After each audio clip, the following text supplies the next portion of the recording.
Hello, what's going on, everybody? It's your boy Fury. I'm dropping my voice a few octaves to give you everything.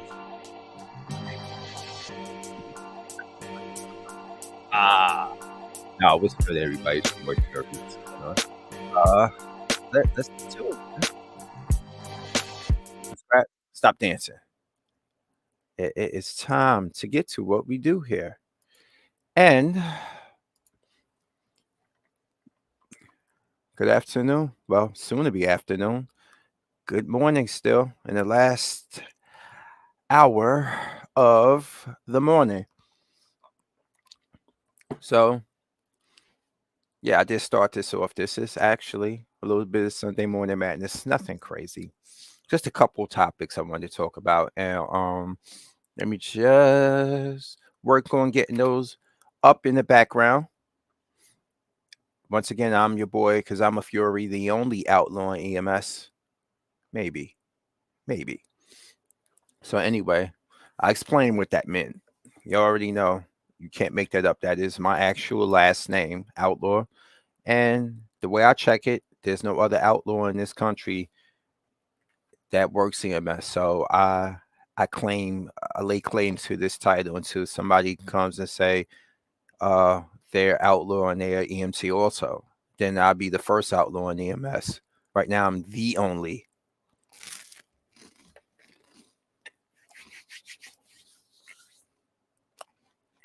So let's get to it. The first thing I wanted to talk about is this whole situation. Like, let me share the screen with you guys for a second. Now, this whole thing with Benzino. It's funny. I find it funny. So let's go to what started this in my brain. I saw this come up on my live stream, and it says Benzino says the Tupac album "Loyal to the Game" Eminem produced was horrible and a disgrace. Honestly, I'm not defending the album. I don't care. Don't listen to it. Don't want to. He's been dead for quite some time, y'all, and I don't care about hearing his verses recycled again and again and again and again and again. I just don't. I made peace with Tupac's passing. I made peace with Biggie's passing. I can get what he's saying about this. I don't care. It's just the fact that this man here won't leave this guy here alone. And I'm not even defending him. He can hold his own nuts, all I care. My problem is we need to explain what's wrong with this half Negro right here. We really, something is wrong. So I said this. Benzino said this, and I put a laughing emoji because it's laughable. It's very laughable. It's laughable. But of course, we got our race soldiers out here as usual. And I'm like, you know what? He said, but it's true. And let me see what I said. I said I didn't listen to it, but based on Benzino himself, he's fixated on M, and that's sad. Somebody need to bring this up to the fact that, like I said, I'm not even defending. I don't even care.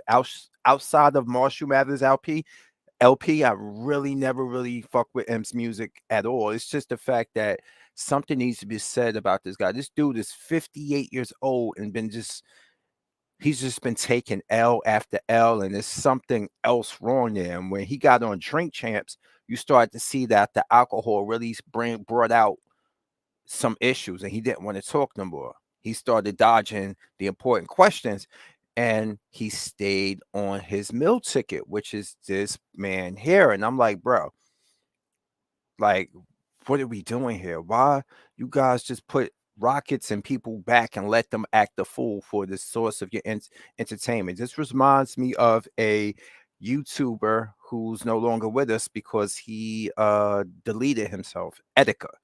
Etika started doing some crazy shit online, and people were just there to laugh at him. And in the moment he took his own life, people just moved on to the next thing.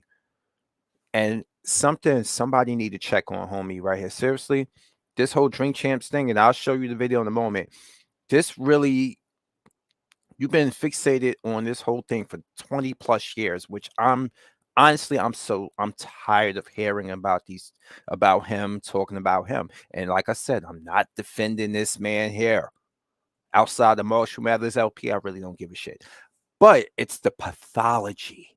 Nobody talks about pathology. Everybody just like, oh well, he's right. Eminem make the greatest. I don't care about his music being the greatest. This is not what this is about. It's about somebody checking in on Benzino.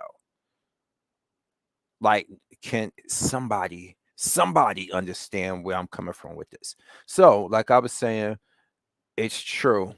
He said, but it's true about the whole thing with this. And I'm like, I don't care about that. I said he's fixated on them, and that's sad. But here we go. I could see if he was making stuff up, but everything he said has been true. I'm like, God. I was like, and I had to explain to him, I really don't hold him highly, but Benzino sounds like a scorn lover. He does. This shit is new levels of cringe, y'all. And then, of course, he has not lived up to, and I said he has not lived up to his own hubris and has been infatuated him since the whole Source situation, which is true. And then I was like, to put the Tupac album aside, and he would still not leave this man alone after 20 years of this nonsense. Benzino's just using this as a means to continue his infatuation. And wow, somebody removed their things, because I don't see Michael McKay anymore. He responded, and all I see is my responses. He's gone.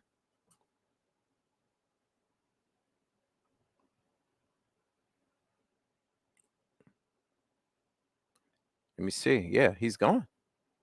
Somebody bailed out of the conversation and removed their stuff. And then some other people came in. Wow, what a difference a date makes.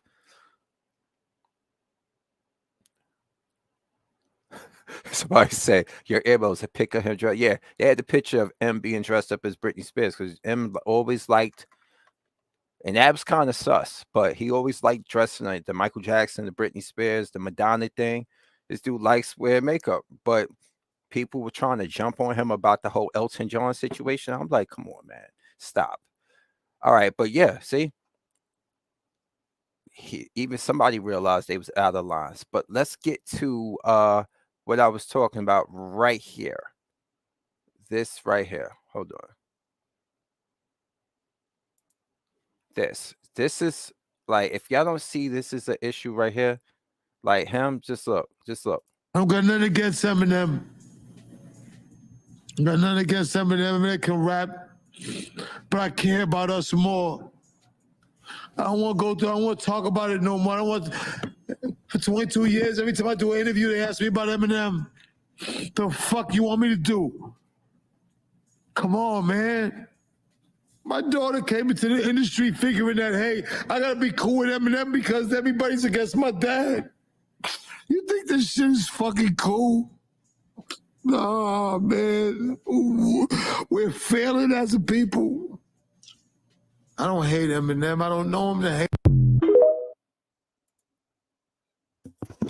So see what I mean here? This is what I'm talking about. Like, somebody seriously, a lot of us stop fueling the flames to keep some war going on. And this is not in defense of Eminem. It's the fact that we really need to see what's going on with homie right here. For Benzino, I know I've said some things. I think his rapping is trash and all that. That's honest. That's me being honest. My situation is, as for him as a fellow man of black descent, somebody really needs to check in on homie right here, seriously. And Drink Champs, y'all done let him get up there and he drunk a whole bunch. And I know it makes for good content, but something is deeply troubling him. And I'm not even a psychiatrist. It's just the fact that, stop. I'm more pissed off that people are just letting this shit keep happening. I keep talking about these two. You keep talking about it. Y'all like antagonizing him because it makes for good content, right? Don't antagonize this situation. He obviously isn't doing well with the whole situation. This man's been shot by his own nephew. He has these accusations of being with trans women. He has his daughter in this industry that has a image that's going to her. She's a cute petite woman, but a lot of people look at her and they imagine this man looking at his daughter being oogled all over and stuff, and then she's putting herself out there. I understand she's a grown woman. She can do what she want to do, but the thing is, he knows this industry and he got a lot of trouble going on in here, more than likely, allegedly. This is me just speculating. This is me just observing. And he got a lot of shit going on with himself. And something has got to give. Y'all need to stop antagonizing this man about this whole situation. Like I said, 20 plus years. And he said it was been 22 years, y'all. Let's put it to bed, man. Because every time y'all bring up something about him, he can't help but talk about it, and it just reignites the whole situation over and over and over again. And stop using this man as a talk piece. If you have a problem with Eminem, go on X like everybody else do and talk about it every day. Like we ain't got better shit to talk about. Which segue us on to this whole situation with your boy Donald here. Now, this happened a couple days ago, and for God's sakes, I'm looking for people on here right now trying to defend Trump's speech.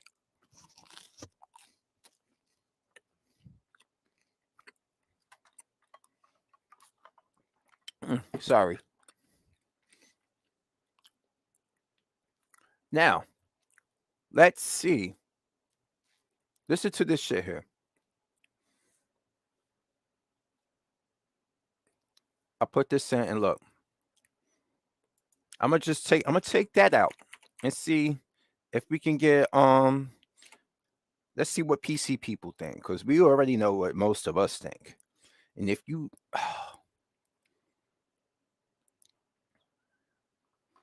let's put Trump speech BCF for the context of just trying to keep it neutral.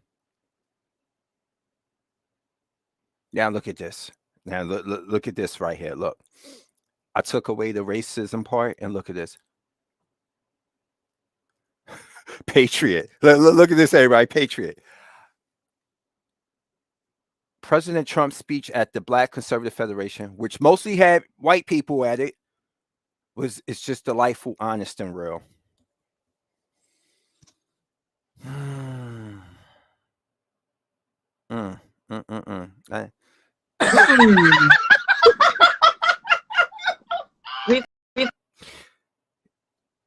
Now look at this one.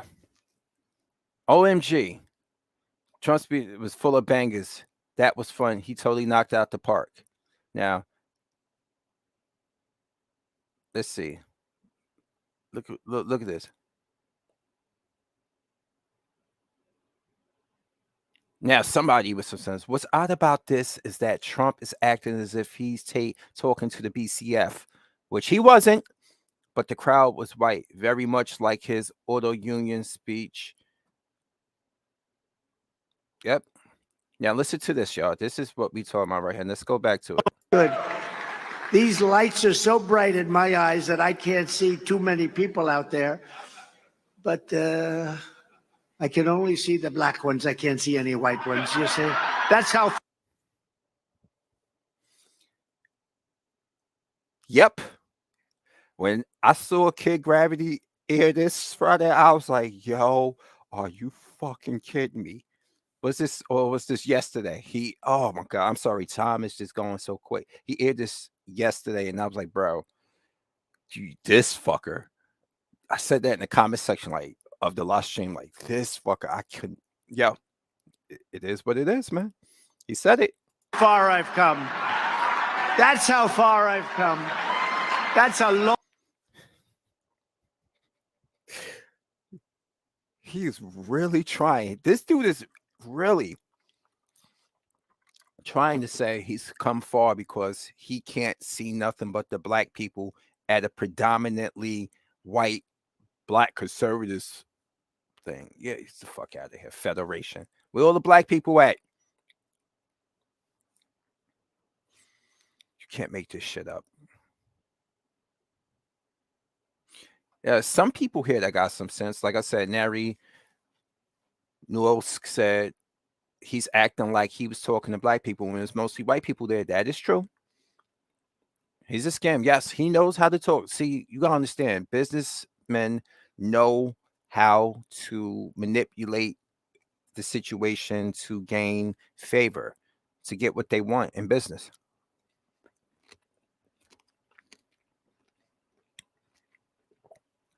It's what they do.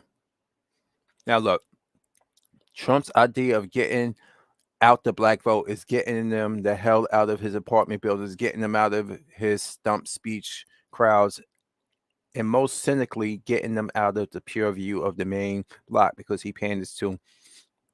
Yes, well, some people who are PC get it.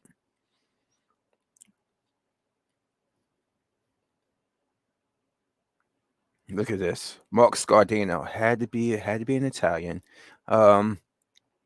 Black conservative speech last night should go viral. Notice how at ease and genuine Trump was. Yeah, that's a loaded expression right there. You know why it's so loaded? Because he said, "Look how at ease and genuine Trump is," meaning that Trump saying the out of line racist shit that he said, that's him being genuine. So it's a loaded one. Come on, man. It's easy to figure this out. God wins. Oh, this is going to be fun. I watched President Trump's speech at the BCS. I missed the very beginning, but I knew you were the cause because I could hear you laughing. It was a great speech. Oh, my God. Oh, my God. President Trump delivering remarks at the Black Federation. Here we go. The Dem party is the KKK. Oh, my God. Both of them are the KKK party, you stupid. You know what? Let me shut the fuck up. Let me shut up. No. I'm not. And you think me sitting out this year, like I've been sitting out for the last 3 years, is out of line? Well, you have to make a decision. I'm like, look, let me tell you something. Black people don't make, we starting to see a lot of us who are actual free thinkers and not the free thinkers that is code speak for the good old boy. We see that both sides is a trap. It's a trap. Let's see, Doggy Doodoo. After yesterday's BCF speech by Donald J. Trump, he should forget the teleprompter and use it as a guide. Oh my God. Yeah, see, they love this. They see nothing wrong with it. Nothing wrong. I'm not seeing much people here. When I take away the Trump speech BCF, you see a lot of people just totally okay with that. Look at that. You're seeing people totally okay with it. Now, let's go back to what I previously put. And let's see what's going on here. Let's see how many people are on code here. Kenny Booyah says, tell me a contemporary politician who has made more racist speech in public than Trump. And now let's listen to this one. And a lot of people said that that's why the black, and then I got indicted a second time and a third time and a fourth time. And a lot of people said that that's why the black people like, because they have been hurt so badly and why does he say it like that? Don't y'all see how much malcontent he has in his voice? And the black people.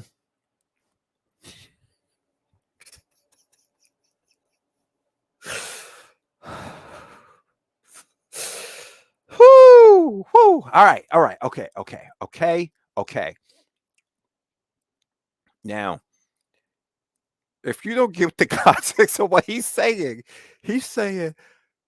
we relate to him because he's been indicted repeatedly, and we, as black people, he's trying to play on our disdain for the justice system because he's acknowledging that we know that it's been unfair to us, but then at the same time, he's insulting us saying that we have a victim mindset. Fuck out of here, bro. We can see right through this. Unless you're one of those of the very few black conservatives that were for Trump, you know? Discriminated against. And they actually viewed me as I'm being discriminated against. Wait, whoa. Let's go back. Her head tilt, being a black man and being raised by a black woman. Yo, let's go back to that. Hold on. And a lot of people. Right. And that's Let's go back. because Let's go back. do you get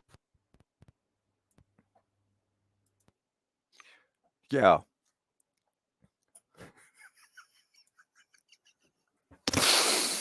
Ooh, yo. Hold on a second. Hold on. Go to her. Let's look at her head tilt.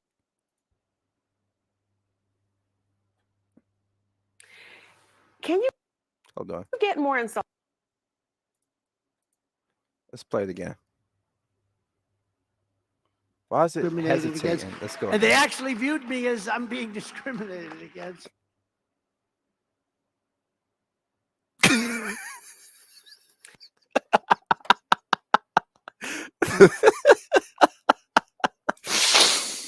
Oh man.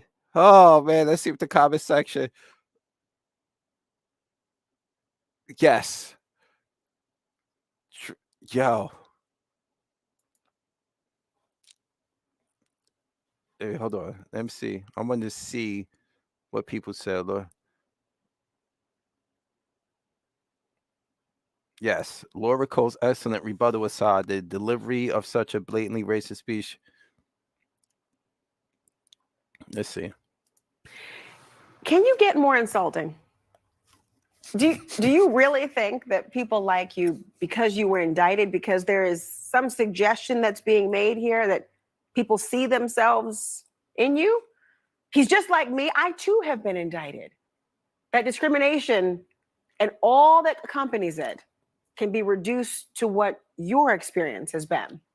I guess stereotypes might be the new platform here. Exactly. This is what Jason Black talked about last night on the Black Authority. He's using the stereotype angle he's using our stereotypes to try to find a common ground to relate to us. And I'm like, bro, I've never been fucking indicted for anything. I've watched people be indicted for criminal charges on the black people. My fellow black people have been indicted for charges that they committed, and we've watched PC people and we've watched us get the fucking book thrown at us with full force while you're like, okay, stop it, and they threw that shit at us like that. I've watched that happen. So you're still running for president after January 6th. You're still able to run for president.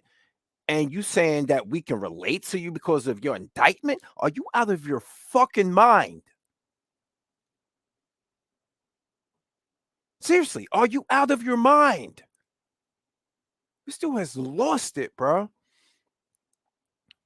Forget a family man, forget a businessman, forget actual policies you might hold and want to put out into the universe. No, you must like me because you too have had a run-in with the law. Well, why isn't that the pitch for all voters, right? He has said that he is the outsider, the consummate outsider outside the establishment.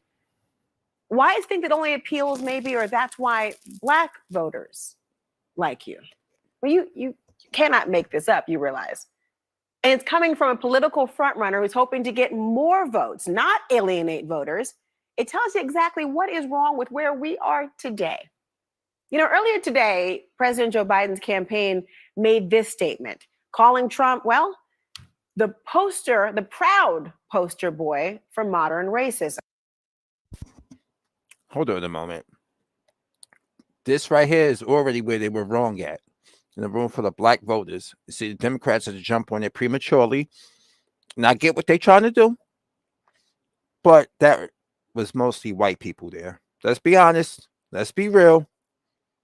Now, I'm going to let you decide whether he is, in fact, as advertised. That's up to you to make that conclusion or not. But what he is selling, he hopes black voters are buying. That they are a monolith, that they too face indictments, that they think of discrimination only as it relates to the cases perhaps against him. And that's enough for them. And that is his final pitch in the wee small hours of the morning to voters, at least hours before the polls open in South Carolina. To which you have to say, what the Friday is this? And then I got indicted. No, I like that. I like the what the Friday is this, because she really wanted to say what the fuck is this. I like that. All right. It's my first time seeing anything from Laura Coates. Bravo on that response. Now let's go back.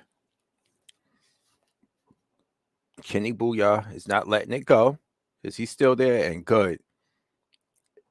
Of course, he put up what Ron Filipowski said. Look at this. Look at all these white folks. Look at all the palm color in there. And you got these two clowns back there. Midas touch. So all the papers and news channel are going to give Donald Trump. No, they not. Proof alone that they're not doing it. Look at that. I don't see much people really talking about it. I've checked X. I put in just for his BCF speech.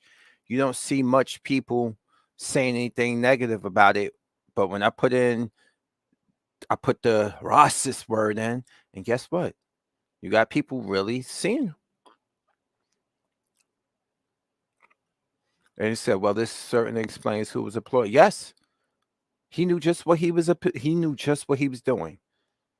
He's trying to kill two birds with about 15 stones, like Cool Breeze said. Let's see. And Robin Bowman said, I feel for the black couple keeping their seats in this club. The woman looks so uncomfortable, and the gentleman not look.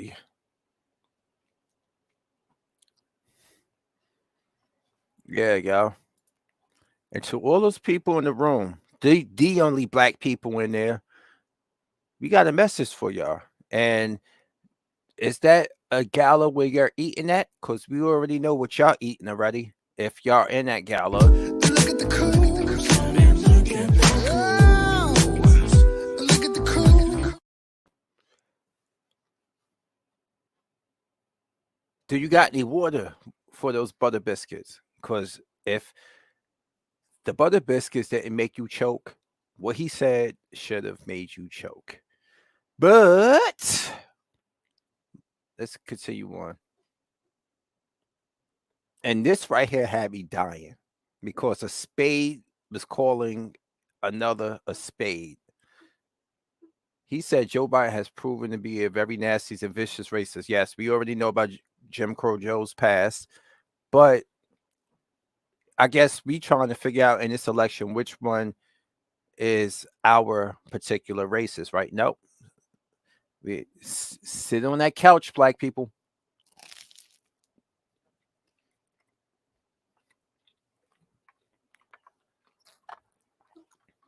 Sit on that couch. Because if we got to deal with Joe Biden and we got to deal with Trump and we can't even get any talk about reparations or tangibles for us, the delay has to continue. You got to stop letting these tellers talk for us. We really do got to stop letting these Nigerian Americans, I'm not a victim, or these buck-eyed coons start trying to say, I'm not a victim. I like the Zeke Arkim that Torian Rain did a video about. Zeke Arkim talking about, when I go take to the gun range, I don't see color. When we go to the dance class, I don't see color. I'm like, but you are a black man talking about how they don't see you as a black guy. Like you see color. I mean, hell, even Brandy Rhodes had to check Cody about it because she was like, "Look, don't. I'm a black woman. That I don't see color shit. You clearly do. That's such a ignorant thing to say." She had to check him on that, and I'm glad she did. But she checked him from the jump. From the jump, like he was just running game. Like like he was attracted to her. She's a beautiful woman, Brandy, but she was like, "No, that I don't see color thing." Mm-mm.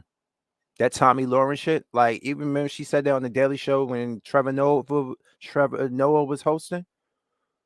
And I'm glad to see Jon Stewart back. But let's be honest here. Trevor Noah was put on a leash. If you seen him in his stand-up comedy versus him on there, I think that's why he left. It's like basically he was being, let's be honest. We all know that Jon Stewart is one of them folks. So he would be able to get away with a lot of shit that Trevor Noah, a biracial from South Africa, would not be able to get away with. Remember how Noah fucking made fun of France's racism? And he's right about that. And they were not happy about that. The Daily Show, like the people, they were not happy about that.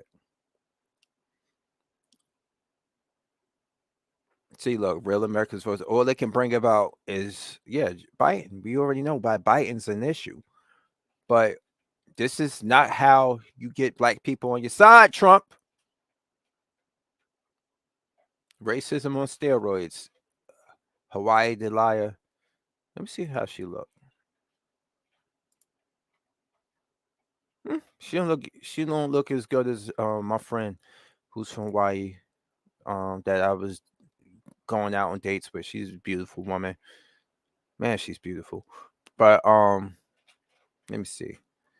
Let's see what we're talking about here. As you can hear my dog in the background finally eating the rest of his kibble. Yeah, a lot of people are still talking about it. Now, I wouldn't say it's the most racist speech. It's just tone deaf racist, meaning like, bruh, like really, like, nah, I can't even say it was tone deaf. That shit was strategic. You did it to a mostly white crowd, and the insulting thing is that where was all the black people at? This is really how you do. You was doing the stand up comedy. Fuck out of here. So I'm done with this shit. Let's move on to a more lighter situation. And whew, let's move on to this.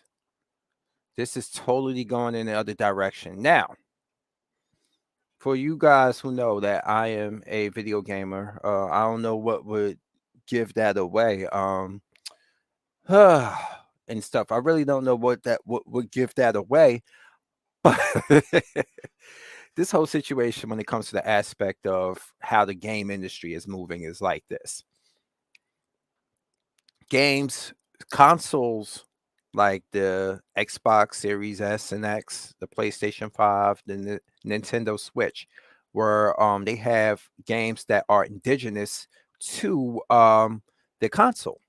They have games that's indigenous to that, which makes them a must buy. But the way the industry is changing, technology, game creation is becoming a little bit more expensive to create.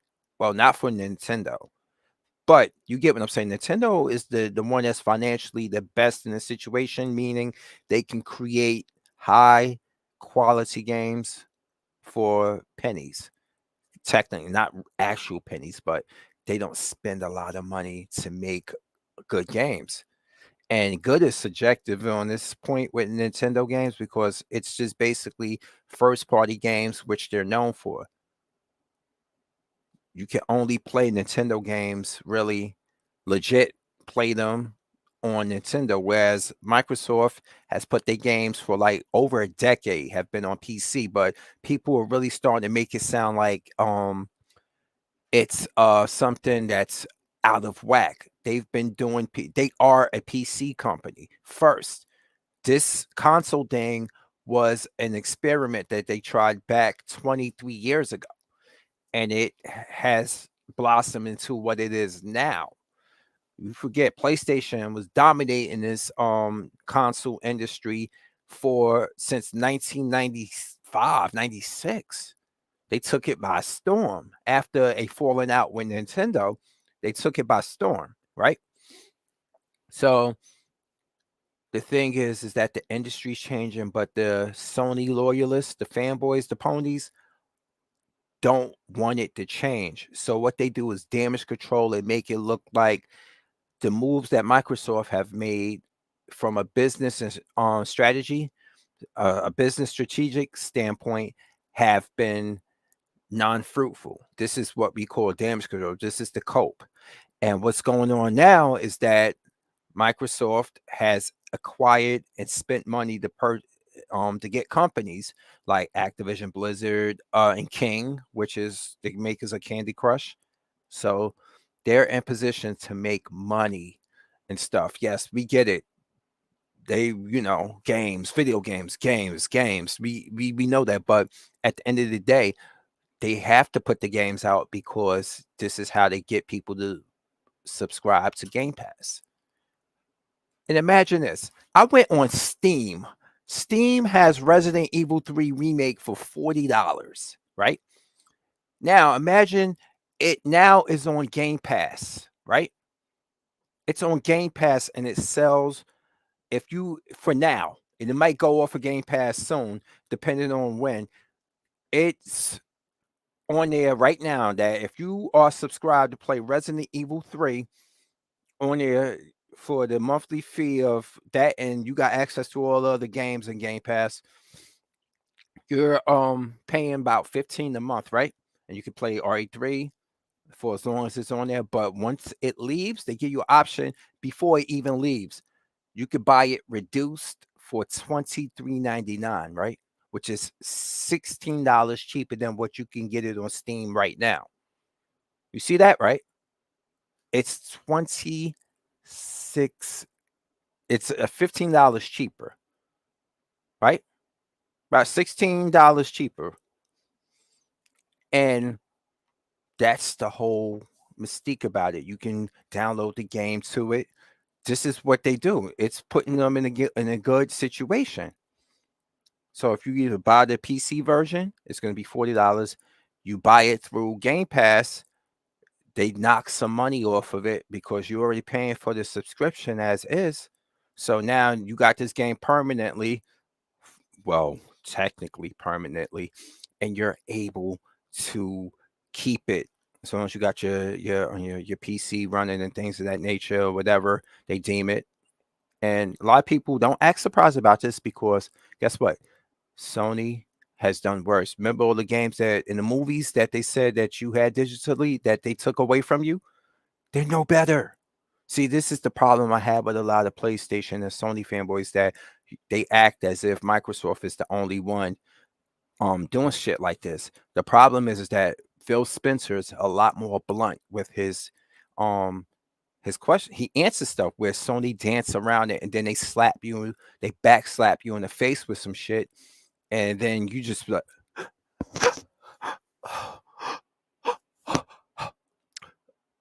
well, they had a good reason for doing it. This is what the Sony fanboys do. So when Microsoft decided to put 4 of their older games on it, they went from being disappointed that it wasn't Starfield, Halo Infinite, or other games to, yeah, well, it's over now. Like, this is what you do. You're grown ass fucking men doing this shit. If you were a real gamer, you wouldn't care. Like, really.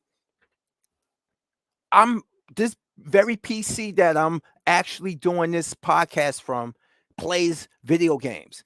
I have multiple consoles. You're not a real gaming fan. You're not.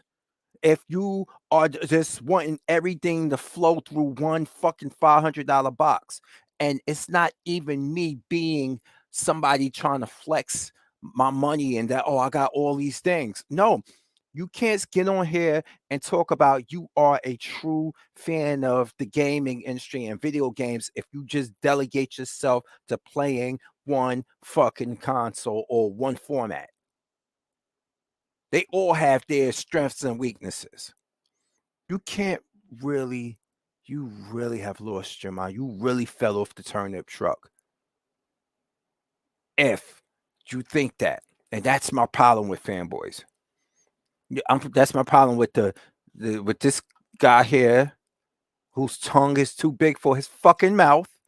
This is my problem with people like him. They make false content to drag a bunch of punk bitch neckbeards into a web of just lies. And shout out to Gamester.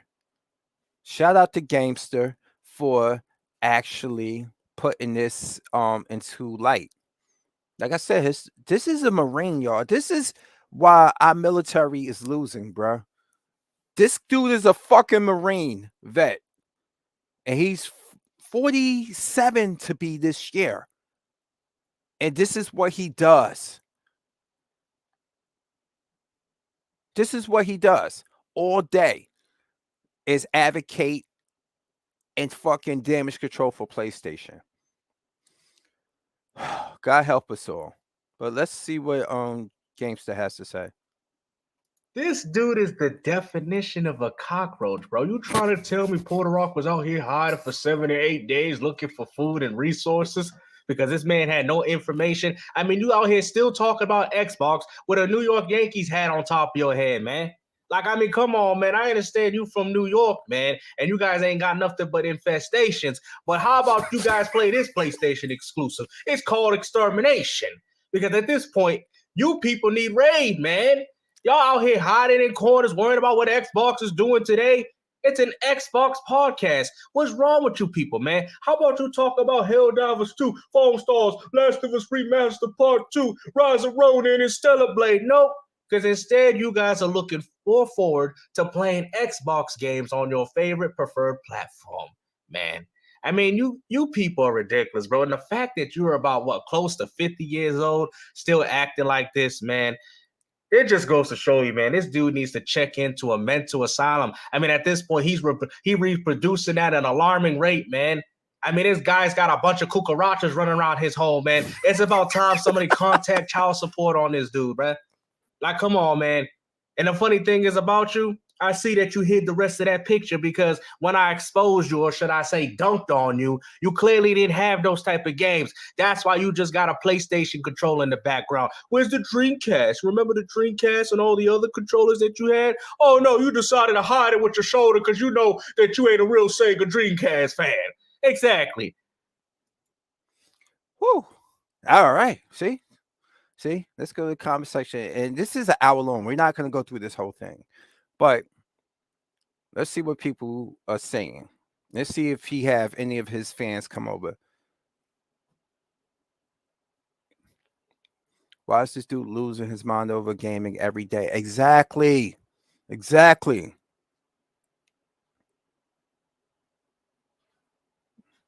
Look at this. Sony is already saying PlayStation is nearing the end of its life cycle, which they don't want to talk about. They're like, oh God, PlayStation 6 coming out now. If you have no games to play right now, what are you going to do? If that hardware is not available right now, you really think they developing games for PlayStation 6, which you probably won't see until another 3 years from now, maybe 2? I swear. So people are really getting tired of this shit. I've never seen Gamester have this many it was when he made the mistake of responding to Gamester, a lot of people it put him on Gamester on the put Gamester on the radar, which he should be, because I swear this dude don't need no fancy intros or anything, which I admire the fact that he don't need that because he's always telling the truth about something. My thing, like when it comes to people's mindsets in this gaming industry, I have a familiar mindset. Like, bro, just enjoy gaming. Stop. Like, I can't stand fanboys. I really can't. And people sometimes will mistake it for me being Microsoft, pro Microsoft. I'm like, bro, I'm pro people just playing games. And the thing is, I'm not going to let people sit there and talk forcefully about one or the other. We all know that they both about their shit when it comes to fucking up or when they do their thing.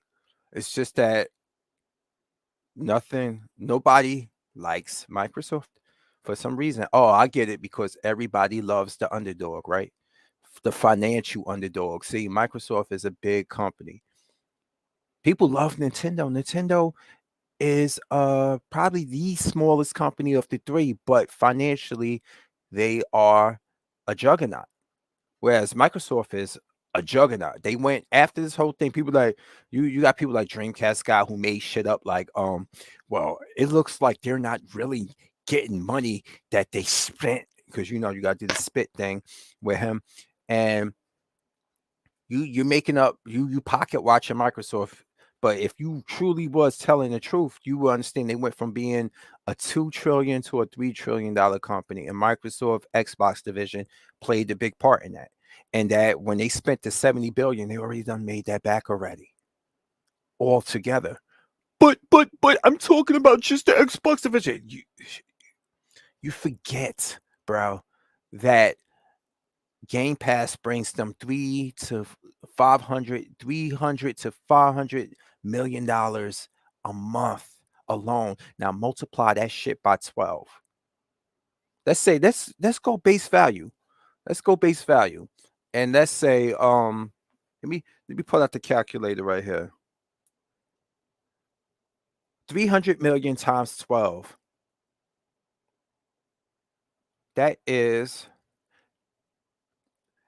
3.6 billion dollars a year minimum that they make from that. And you really think, and then there's other things that they got they handed to. And you forget that they still make games for other consoles, all about making the money back. And you forgot what company is part of this. Oh God. And you forget that the architectures, like this guy's saying here, man, when you put it like that, it's how easy to make a PS5 port. That's crazy. Look how fast. Look, what's the game they announced that's coming from Bethesda and SingleWorks or Hi-Fi Rush? It's about to be out in March for PlayStation 5. Why? Because the Series X and the PlayStation 5 aren't that different in architecture, which is something Gamester talks about a lot in his videos, which is true. This is why. So you see a lot of people talking about that, but we're not gonna talk about it. You got a resistance poster. Hold on a second. Hold on a second. This dude got a resistance poster in the background, but you're happy to take on Xbox games, porting over to the PlayStation, but you're not advocating for a sequel to Resistance. You're not advocating for a revival of Killzone. You had two games there that can be contenders to the Call of Duty franchise, which is now owned by Microsoft. But oh yeah, that's right. You're not worried about that because there's still a deal in place for you to get Call of Duty on PlayStation that Microsoft is going to honor, right? So that goes to show you don't care about your own franchises. You don't care about your own franchises, but yet you are ready to gloat because you feel like this means it's the end for Microsoft, a company that just spent 70 plus billion to get 70 billion damn near to get Activision Blizzard King. And we're not even talking about the acquisition from a financial standpoint, that King, the creators of Candy Crush, how much money they bring in to Microsoft.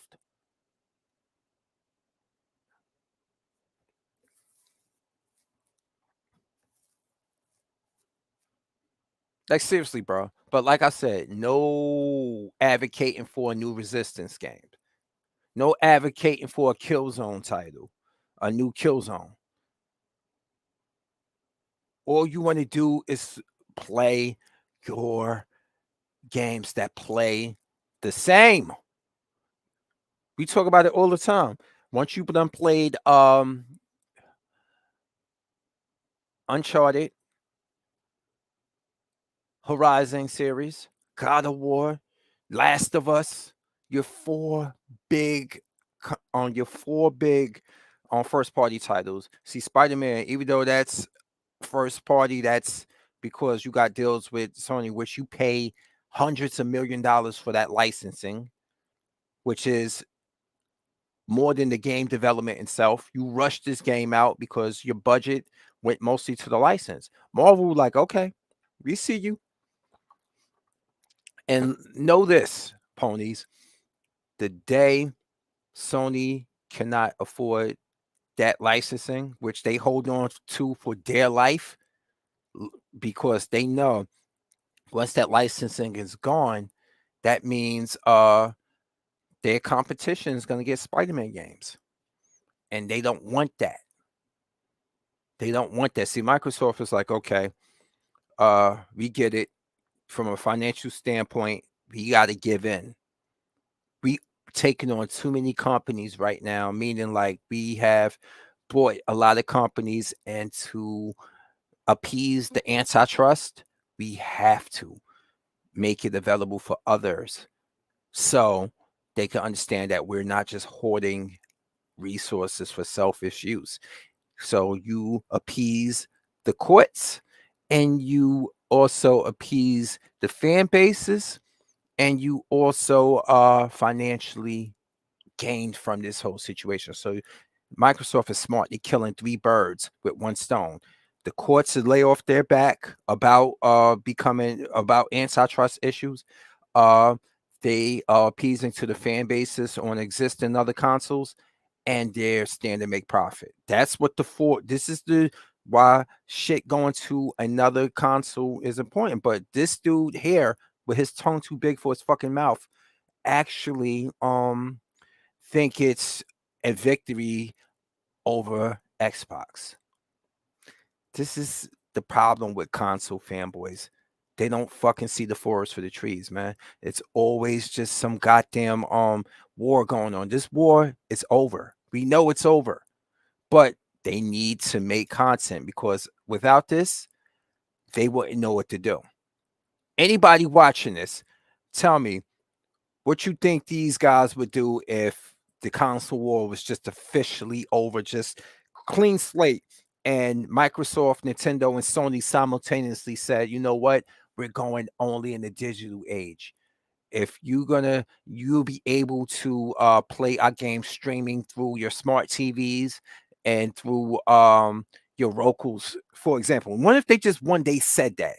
What you think content creators who waged the fanboy war would do? So anybody in the comment section, what you think they would do? You think they'd take a Peter Pan off the bridge, or and shut their channel down? Would they go down kicking, screaming? Would they have a mental meltdown on a live stream? Because I'm thinking a few of those options. What would you do? It's like Megatron and the Dark of the Moon. What would you be without me, Prime? He was like, time to find out. And he fucking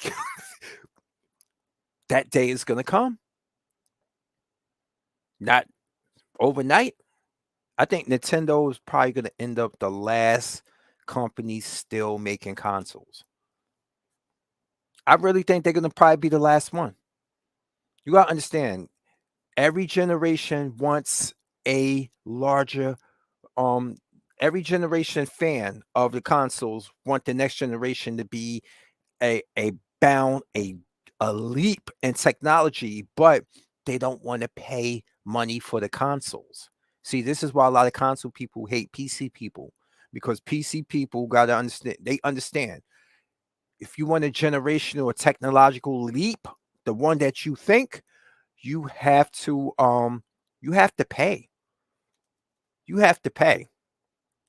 And I'm gonna tell you, let's look up parts right now. And this is probably indicative of what I spent what's currently here, but it's not indicative of what I spent. Meaning, like this is current prices. They probably went down.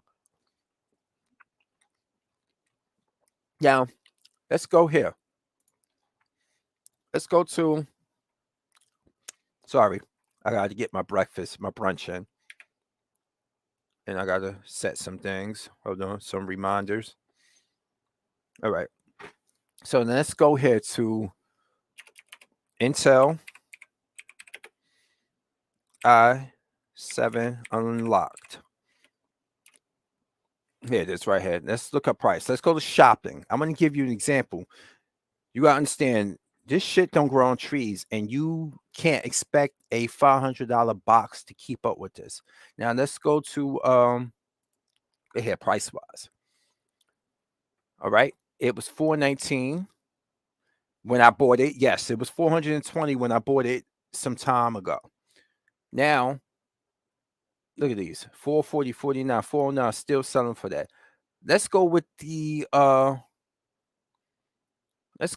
core price right here. You're looking at $420 or $410. $410, right? Okay. Now, let's go to that's $410. Let's look here. I'm going to go to MPG.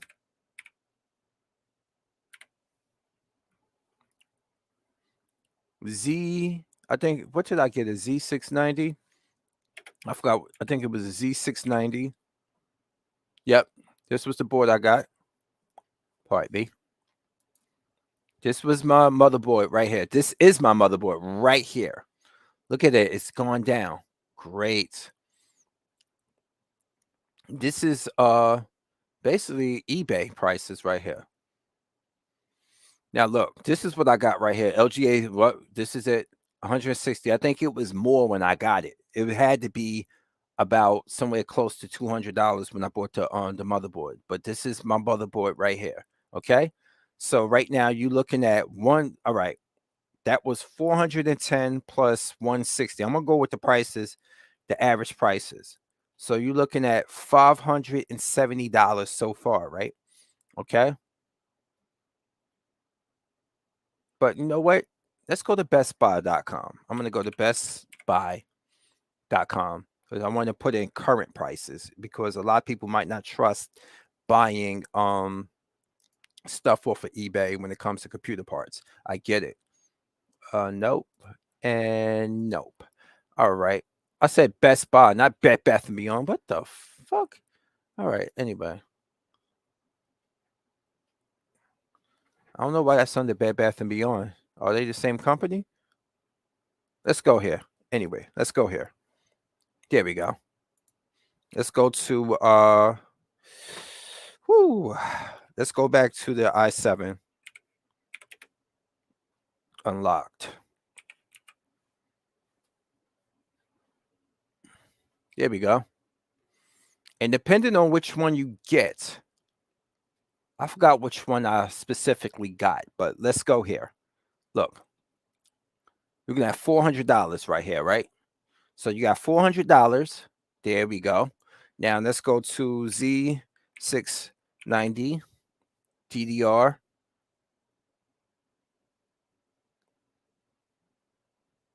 What got DDR4 that I had? Let's go with the one I got. That means you could put 5 DDR on this board. That's fucking amazing. All right. Now look. Motherboard right here. That's Z6. That's Z790. I'm looking for Z690. Right here. $210. So you're looking at right now, just for the motherboard and the processor, you're looking at $610 right now. Let's keep that in bank. $610. You know what? Let me type it into the chat so I can see it here on the board. So let me see it right here so you can see what I'm talking about right now. That's 210. All right. Let's go with i7 unlocked.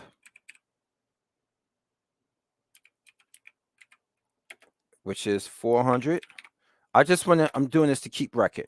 All right. There we go. Okay. Now, let's go to DDR 8. Let's go to right here. Let's go to these right here. DDR. All right.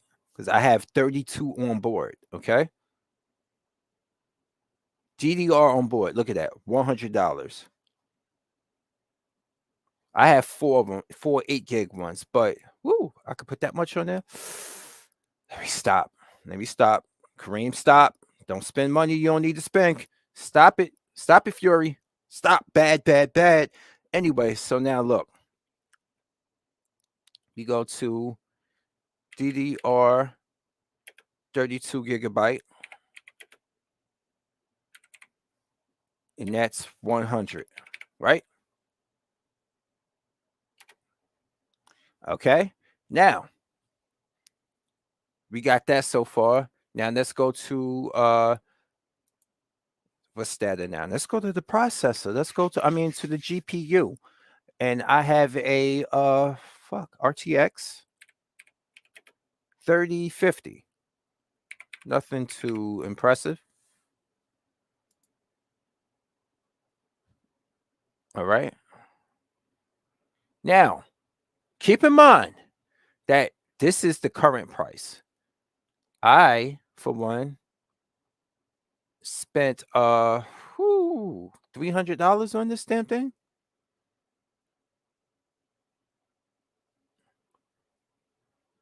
So I'm trying to see RTX 3050.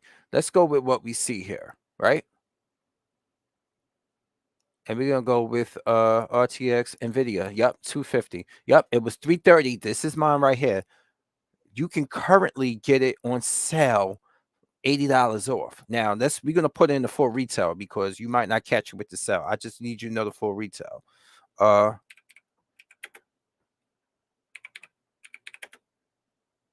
I'm putting these here to keep note of them so I can do the math later on. Okay. Now, this is where it doesn't stop at right here. Now, let's go to cooler.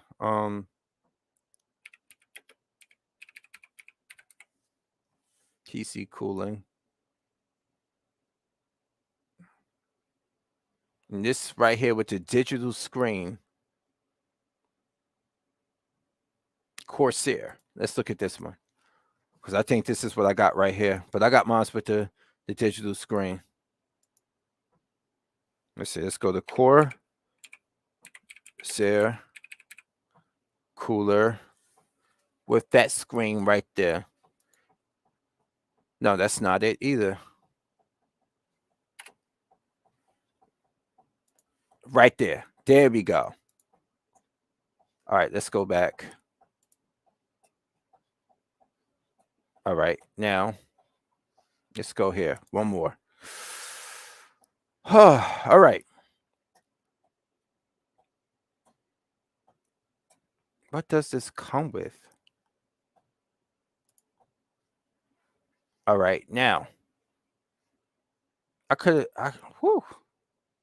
spent this amount on it, or this the one that came with multiple fans? Let's see. Let's see.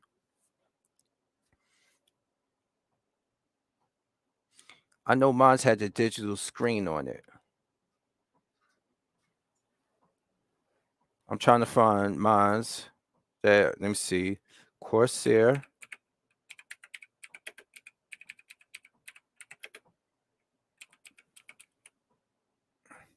With the screen. All right.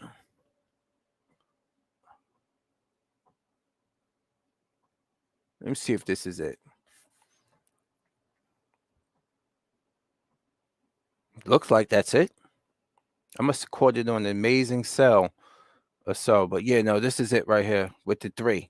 This is it right here with the 3. Okay, you're looking at $290.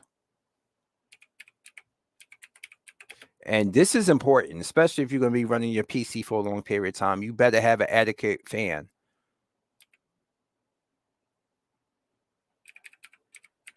So you're looking at $290, right? Okay. All right. So you're looking at Corsair cooling. You're looking at all of this right here. You're looking at all of this right here. Okay.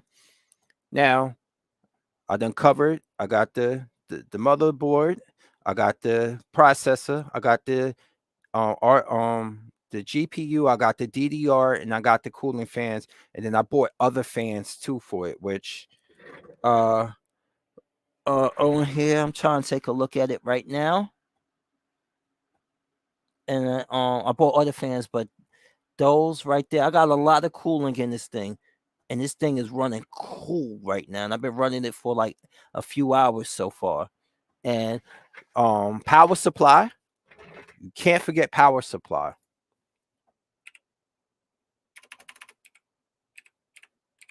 And I'm showing you guys the rigmarole of building a PC.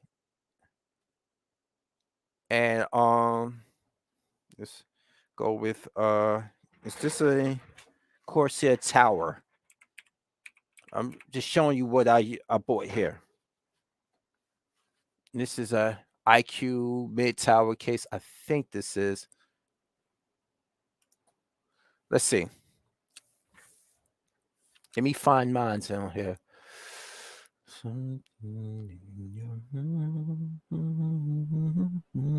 I think it's this one. If I'm correct, this looks like mine. Yep, this is it right here. You're looking at $150.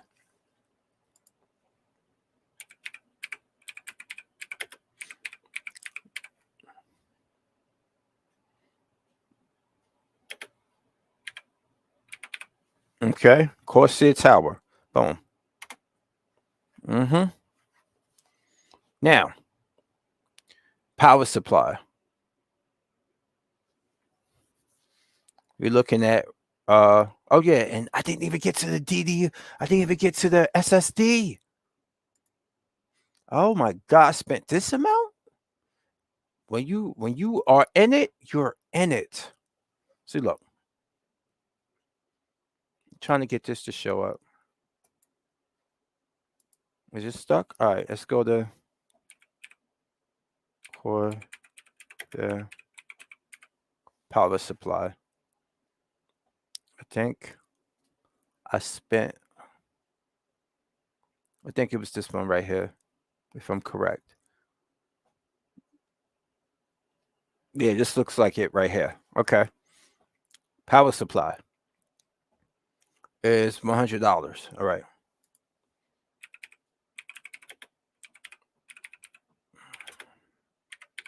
All right. Power supply, $100 right there.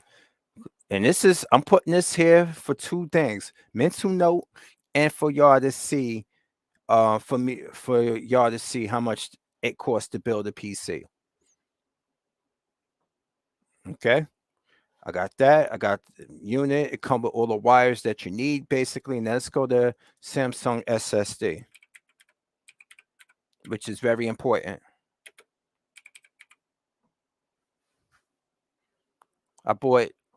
I have a little backup one, 500 gigabytes. This ain't the only SSD I got. Don't get it twisted. This is it right here. This is one SSD I had in my old computer that I ported over. Solid state drive, $50.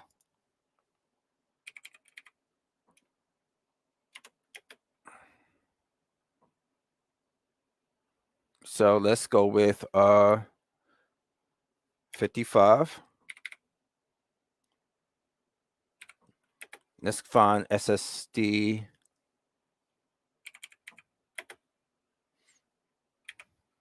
It's 1 terabyte.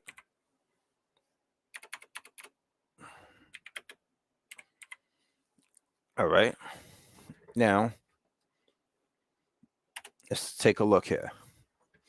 I'm breaking all of these prices down for y'all to see. Samsung. Let's go to Samsung because that's the one I got.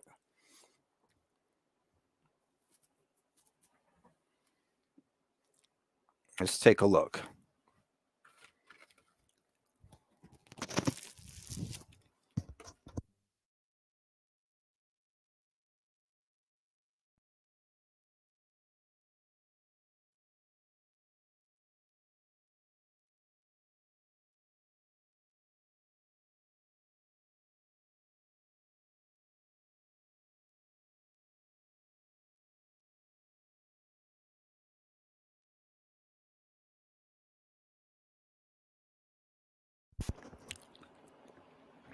Let's go to internal. I want to make sure I have the right model here to show you. Give me 1 second. Let's go down from this for one moment.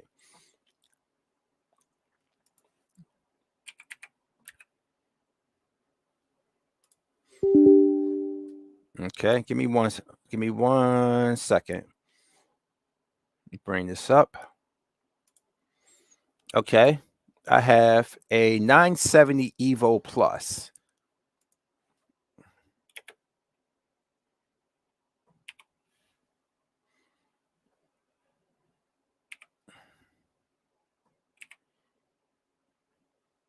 Oh, what am I doing? There we go. I have a 1 terabyte Evo Plus. I'm looking up my computers right now. This was $140 damn dollars. $140. All right. So 140. Boom. Okay. 140. Now let's look up the other one I have on here, which is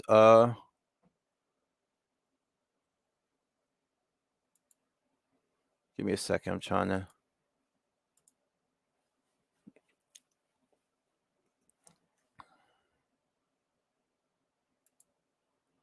Give me one moment. I'm trying. Oh, here we go. It's up here. They both nice. I got the 2 terabyte one. Excellent. So they both Evos. All right. Out we go. So I got one Evo. I'm just tallying up the essential stuff that I got. So I have an 870. All right. Now let's go to Evo 2 gig.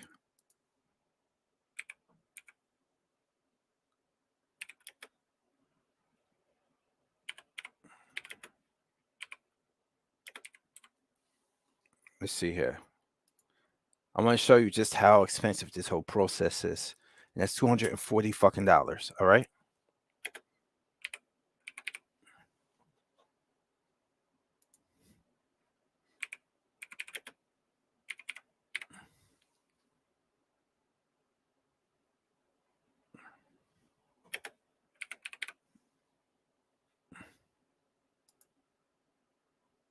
All right, just want to make sure I had the right price. Yep, all of it.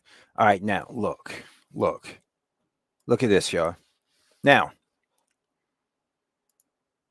let's do the math here, y'all. Let's do the math here. Sorry, I have a callus. So let's do the math here. Let's get the calculator out. And I want to calculate all of this up.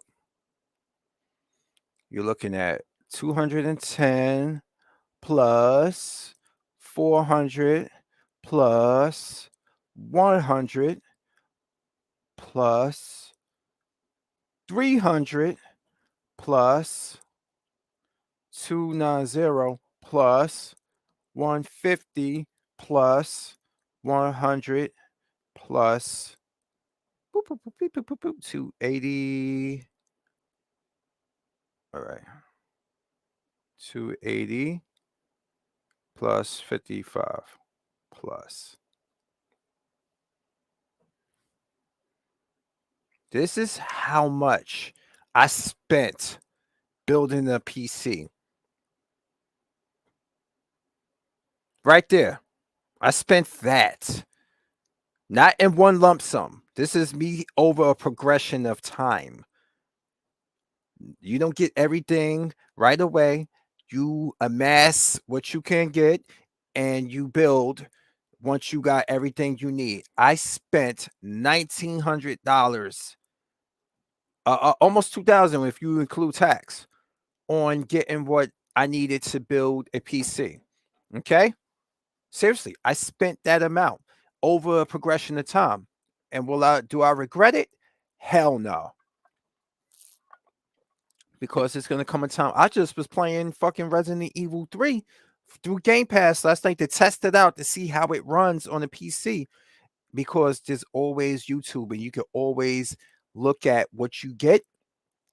And you can find people who give you optimal performance options, PC pros. You can find them on YouTube telling you, oh, you want to maximize your settings and you want to do it safely. Here, this is what you got: to unlock i7. Look up your unlocked i7, and guess what you get? You can put it to this. This is the safest bet. Your computer would tell you otherwise, and boom, there you go. Now, let me see if I can go to let's go back to my screen here, and let's go to here. Hold on a second. Let's go home. And let's see. Let's see if I can show you. View your channel.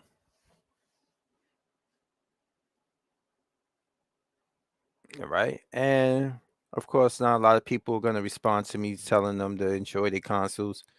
Let's go to video playlist. Let's see something. Opinions and discussions. He's right. Well, good morning, everybody. It's your boy Fury. Let's see if I can find an older video I want to show you guys.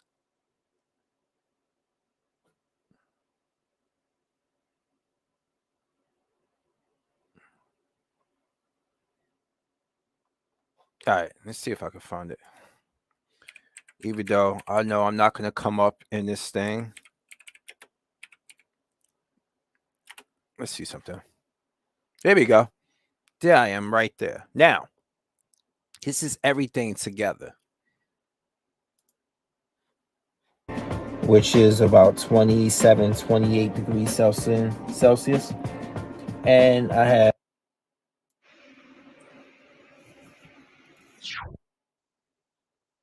well, if you was wondering where I've been and what I've been doing besides saving people, finding corpses, transporting people, finding more corpses, occasional cardiac arrest there, I've been working on this thing. And finally, after getting parts that work, because I'll get into that story in a moment, I finally got this built.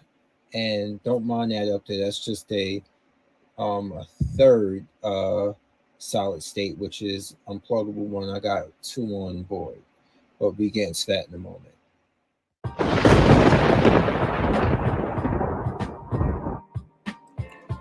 Oh, so what we have here is a MSI motherboard, DDR4 Wi-Fi Edge Z690 board with the MSI RTX 3050.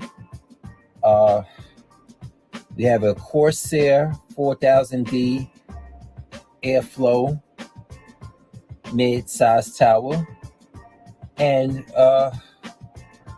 fans from a company called Lian Li, along with a Corsair liquid cooling unit, which you see there on the processor, that's currently running at 86 Fahrenheit, which is about 27, 28 degrees Celsius.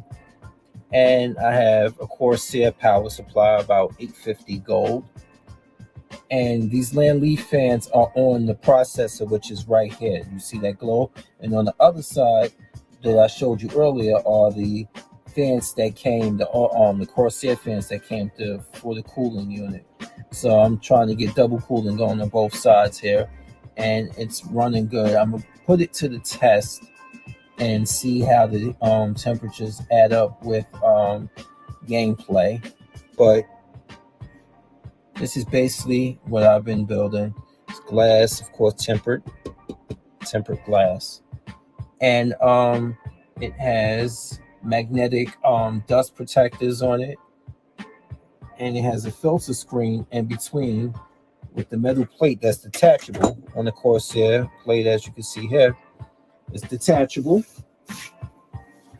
and I will put it back, and there's a screen that's right there, because luckily this is something that can really come in handy with me, because I got dogs, and even though I don't allow my dogs over here in this area, they dust and they dander, and their hair travels with every footstep you make, every time they shake, all this other stuff. So I need this to stay protected. And don't worry, it's not going to be on the floor. It's going to be back inside this unit, this desk I built up here. And I did all this for just finally wanting a computer I can finally break into PC gaming with. I think I did about a test stream to show you Halo running on it, which is great. But also, after all of this, it still never fixed my problems with YouTube. YouTube is just terrible. Okay, I still like the buffering and stuff. So when I be trying to watch videos while doing live streams, it's just been very difficult. But I put this together for the future proof and for gaming. Because my Dell XPS that I was running off before, I had this card running inside of it with some of the DDR on board, and it was still capable of running Halo Infinite, but it runs much faster on this, and it has Bluetooth on board too, which is great, because I haven't yet made the transition to being a keyboard and mouse type. I'll get there soon when I get the right mouse and the right keyboard. So until then, this works with it, baby steps. I got the Elgato Stream Deck, of course, which is, I think this Corsair and Elgato are like the same company, if I'm correct. But that's basically what I've been up to, just to update you guys and show you real quick. As you can see, the fan, we got a fan up there. We got 2 fans on this side here glowing, as you can see here, and then we got 3 fans here. And the air, to be honest with you, is maintaining this coolness, which is great. Like, especially from the top part here, very strong, which is keeping this cool. But I rambled on enough. Anyway, it's your boy Fury. I'm here. Now I'm out. Peace.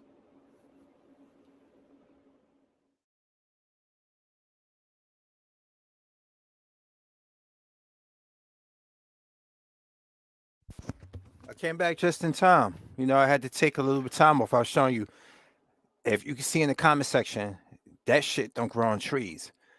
Money don't grow on trees, but over a prolonged period of time, I built something that's kind of solid, kind of future-proofed, and you can do that too. But this is going to be the direction, because you gotta understand, if this is, I only put these here to show you and talked about this, not because it's a flex. I want y'all to understand that this is not a flex. This is to show you that, imagine what it costs to build a PC, and we demand so much from a $500 console with parts like this going into it.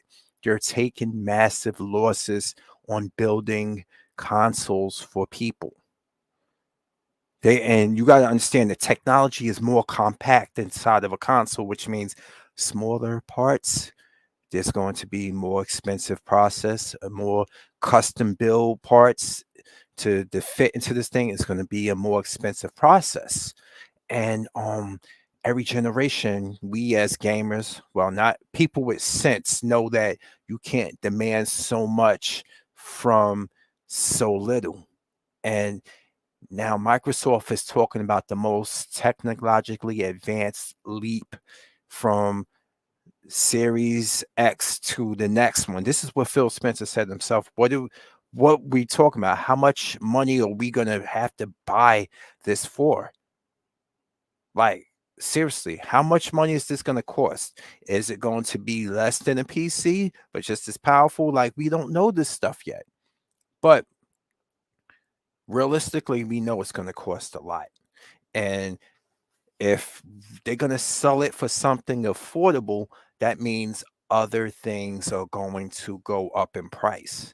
This is what businesses don't go into business to take L's for a perpetual amount of time. They go into it to initially take a L until they build up. I hear now that the PlayStation 5 now, because the production parts have gone down in price, are starting to make a profit, but they're not selling enough consoles, people. They announced that themselves that they fell like 4+ million short of the demand of the target, and then on top of that, there's no exclusives coming within it's nothing coming soon. So imagine th- they already they already cut production. They say it's at the end of its life cycle. They don't got any games right now that's coming for it. And the game industry right now is a lot different. Remember how games were just coming out because they were just in development? Now, you got to understand a lot of games back in the day were indie games. What we call and we throw around the expression of, oh, that's an indie game. I want to play an indie game, an indie game, an indie game. You've become so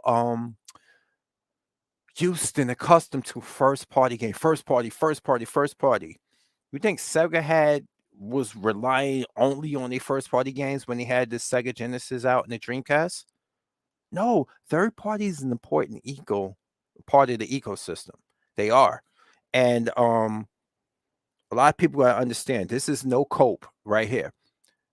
If you can still have your first party place, your place, and you can still have first party games on it, and then you can still port yours over to another console, and it will be there. You could be a first and a third party developer at the same time, which Microsoft and now Sony is doing.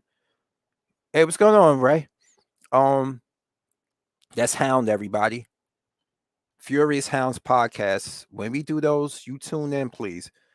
But that's Hound right there. When you can do first party on your own console and then you can dabble in both worlds, you're increasing your profit. Look at MLB The Show. I was just talking about Hound about that last night. And MLB The Show gets more play on Game Pass, which a lot of PlayStation fanboys like to say is not lucrative. It gets more play on there and a lot more eyes on it than the PlayStation fans do on the PlayStation 5. Yeah, it gets more play through Game Pass, and you talking about Game Pass isn't relevant. It's the truth. It does. I'm not even making this up. It gets that. So Microsoft know what they're doing. They do. And then they have deals with other companies to cycle games in and out of Game Pass. And like I think I said earlier in the stream, you can if you go on Steam, you can get yeah, that game reminds me of how my life could have turned out. Oh, you were a baseballer? Shit. And you gave that up to chase Poom Poom, right? Now I'm just you gave it up to chase some Poom Poom? Or you just was like, fuck it, other things came up in life. I mean, the Kelseys from that play football, the older brother who just retired said, yep, you did chase Poom Poom. The older brother said that he had to keep Travis in line, and yep, both, right? Both of them. Whew, all right. But let's go here. I want to look at some other things. And I'm trying to get people to understand you're gonna have to eventually build you a PC if you want to keep up in this gaming industry. We know we hate to say it, but PC is the way they're going. Like that's where it's going, man. That's where it's going. What type of computer you got, Ray? You got a laptop or you got a standard computer?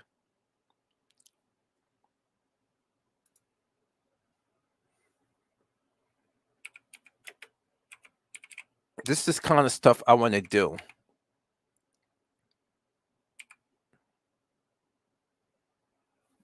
Let me see, for gaming. I want to put more I'm gonna put more eyes on this. You got gaming laptop, okay? Now I want y'all to see this. Check this out, y'all.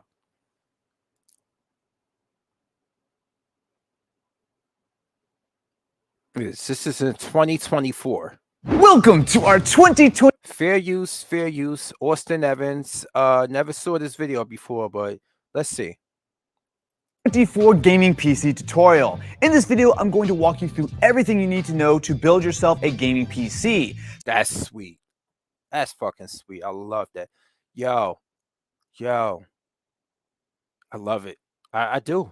The color of it and everything, how the fans go up on the top, and then you got the two fans here. It's kind of what I was trying to go for, but as a first-time builder, I got A6 Rogue Series, and I'm gonna get the portable soon. But like I said, financial priorities come first. So whether this is your first build or you just want to refresh on the 2024 latest and greatest on tech, this is the video for you. Oh yeah, he just reminded me. This is what you want to do with this PC. As time go on, I might want to swap out the processor and put a more powerful one in there in time, or the GPU, and then take that one I got here and repurpose it into my older PC over there, and I can give that to somebody or sell it to someone. Who knows? Or build a second one, put it other places, or give it to my daughter when she comes up from South Carolina. No, I'm just kidding. I ain't got no kids. Don't start. All right, let's keep going. So I'm going to show you how to pick your components, how to put the entire PC together, and all the other stuff you need to do to go from a pile of parts in your cart to a... That looked like a Micro Center. Tell me that I look like a Micro Center. You ever been to Micro Center, people? What's going on, Torian? Now, and he do look like Logic, but he all white. And his mother didn't call him the N-word. But look, this is for people who want to do streaming, for PC, gaming, streaming, whatever. It's an expensive process that you got to go through. completed gaming PC. And of course, it is all thanks to our sponsors here at Micro Center. So let's get I started. told you, I knew it was a Micro Center. First things first, before you build a PC, you need all of the right building blocks. Now, it can be really tempting to just pick any old parts based on the budget. Look at this. Look at that. You got the motherboard here, I believe. Right here. You have you got the graphics card right here. Is it damn, he got GeForce 4070. That's money right there. That's money. Then you got the DDR right here, which is gonna run you somewhere. This is an Evo 990. This is gonna run you somewhere between $200 to $300. You also have HDD, which do you need that? He got SSD and HDD. Yo, this is gonna be bank. And I can't watch this whole fucking, that's 3-hour video. That's insane. I'm not watching this whole thing, but look at this right here. We could look up it. And then he got an AMD Ryzen 7.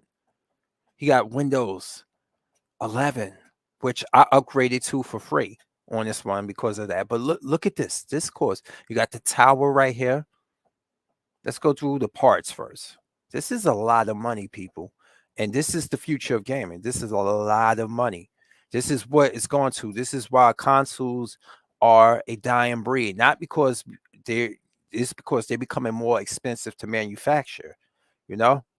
And Torian, we gotta get on Kid Gravity about not having a PlayStation 5. We both got PlayStation 5s and stuff. So, like, you know, We gotta show Kid Gravity, bro. You gotta get yours. I don't believe he ain't got it yet. So make sure he sees this. Let me stop fucking with him. All right. So anyway, this is a lot of parts here. Yeah, man. We gotta get on them about it. I mean, hell, people forget I got an Xbox Series X box hitting over there. I got it, yeah, and this S, which I have right here. This was the first thing I got of the next gen because this was the only thing available during the pandemic. People were scalping the shit out of PlayStation 5s. So let's go here. Let's see. Or aesthetic, but you have to make sure that all components are compatible or they may not fit together or even turn on properly. Now, there are several online compatibility checkers, including, of course, the Micro Center PC Builder, which really are incredibly useful. And I implore a lot of people, I implore a lot of you, look through these. I used to either go to that one or yeah, I don't think it must to be 3 hours and 8 minutes long. He has little to no, yeah. Whew, damn, that's over 3 hours long. Yeah. So I go to PC Part Picker and things like that. Please check compatibility so you don't waste your money, and you make sure you buy specifically what you need. I basically went through that. I had to go through it myself. When finding components, since they can automatically let you know if there is a compatibility issue with your hardware. The CPU, aka processor, is often referred to as the brain of the computer. Of course it is. Now look at all these options behind him. This Micro Center he's at is loaded. The one I went to in here up in New Jersey, I gotta take you there, Ray, when you got money. As far as your choices between AMD and Intel, thankfully here in 2024, there is not a bad option. And both on the Ryzen side as well as on the Intel Core side, you have a ton of selections. So specifically looking at Ryzen, on the top of the shelf here, you can see this is AMD, of course. You know, it used to be, what was the old name AMD had before they moved to until they moved to the Ryzen series? I forgot the name of it, but AMD been around for a while. The high-end Ryzen 9 processors. You can also come down to the Ryzen 7, which is, I think, the equivalent to the i7 of the Intel. Ryzen 5, and sometimes even Ryzen 3. So for today, I'm going to be using the AMD Ryzen 7 7700X. This is an 8-core processor that is not only going to give us a lot of gaming performance, but importantly also productivity performance. Now, which is for the streamers and the editors, productivity. That's what he means by that. The choice between AMD and Intel and Ryzen 9 versus Ryzen 7 or whatever is largely down to price, as always. When I'm at Micro Center, I like to take advantage of their bundle deals. So this is normally a $320 processor, but when you bundle it with a motherboard and RAM, you can get the entire setup for $400. Look at that, people. Pay attention to that. How you save your money right there when you get bundle deals. And you said, look at this. You said, I found myself looking at a lot of stuff. Like, it's crazy how many get recommended to me after watching just one video. Yeah. Especially on like Instagram and Facebook. And if you look in your Google search engine, they'll show up on your Facebook or your Instagram. But yeah, look at these bundles. These weren't around when I was building my laptop. I mean, not my laptop, on my PC that I spent nearly $1,900 on. If you look in the comment section, you will see further up how much money I spent combined, about 1,900 plus tax, about 2,000 over a prolonged period of time to build the PC I got right now that I'm running on. And it was the first time I really built a performance PC, and I'm happy with it, and I can always swap out and upgrade. This is what you do as a PC person. And I am not a tech. Anybody watches, I'm not a technician by any means. I'm very tech savvy, meaning like, or I'm inept, or is that the right word? Or am I inept mean you are not?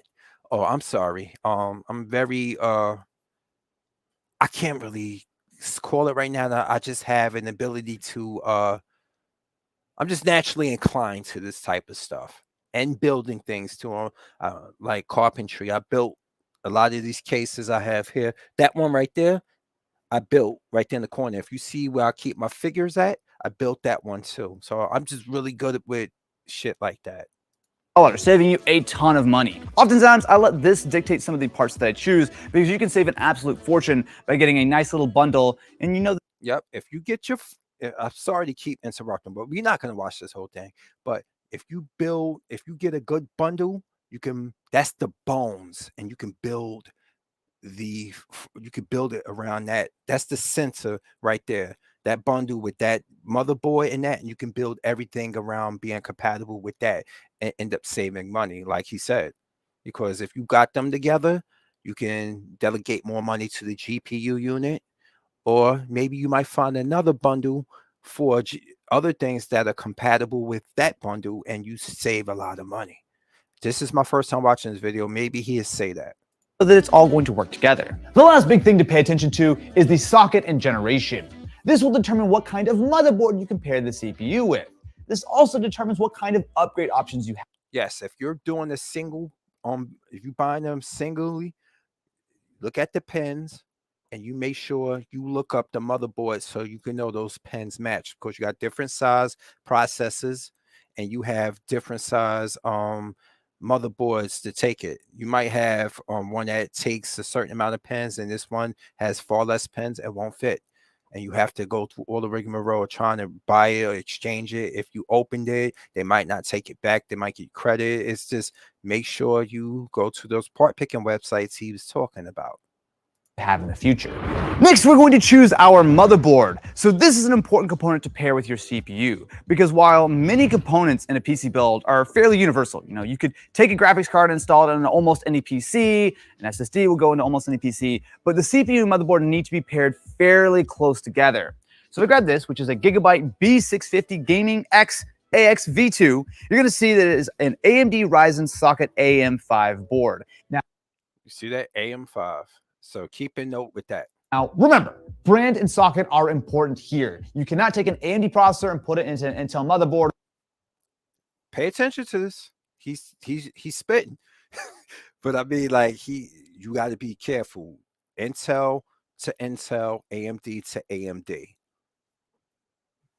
No, when it comes to processor motherboard. Intel to Intel, AMD to AMD, no crossing. No cross the streams like in Ghostbusters. Keep them to that, and then you build everything else from off of those two. Those two things have to be together. And like I said, I'm not even a PC expert, but I built my own, so I can talk, because I learned through trial and error. And I want to make sure a lot of you possible future PC builders know this. And just go on, because you might end up saving more money building your own PC to your specification than you would buying one of those high-end Alienwares or things of that nature. You might spend a lot less money building your own custom PC to your specification than buying the Alienware. And I want to show all you guys you can do it. It's that simple.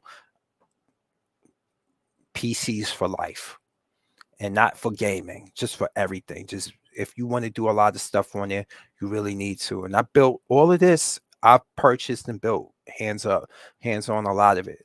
This laptop is I didn't build. I have a laptop here, which sometimes I use for my gaming streams, but I'll get into that later. Or vice versa. So make sure to pick out a motherboard with the socket that matches your CPU. AMD sockets right now are either the older but incredibly well supported AM4 and the newest socket being AM5. Intel, on the other hand, call their sockets LGA. Numbers go here. Yep. This is it's a little bit more complicated with it, but make sure you pay attention to it. The latest socket being LGA 1700. Size also matters here. If you're looking to That's what she said. build in a small form factor case, typically you'll need a smaller motherboard that will fit. So motherboard sizes typically range from a full standard ATX going to a smaller micro ATX and an even smaller mini ATX. Generally, standard ATX motherboards will only fit in ATX size cases, but smaller motherboards can fit into larger cases. If you've got a small peg, it'll go in a big hole. But if you got Pause.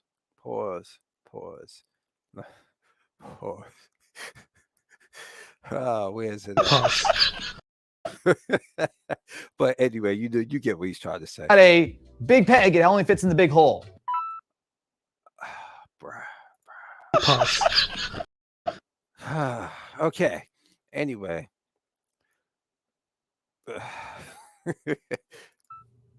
That makes sense. Yeah. That's my analogy. It makes sense. Personally, I don't usually recommend making a small form factor PC as a first time build, just because it could be really difficult to maneuver in, you can get a little claustrophobic, and plus you do have to worry a lot more about airflow in a smaller.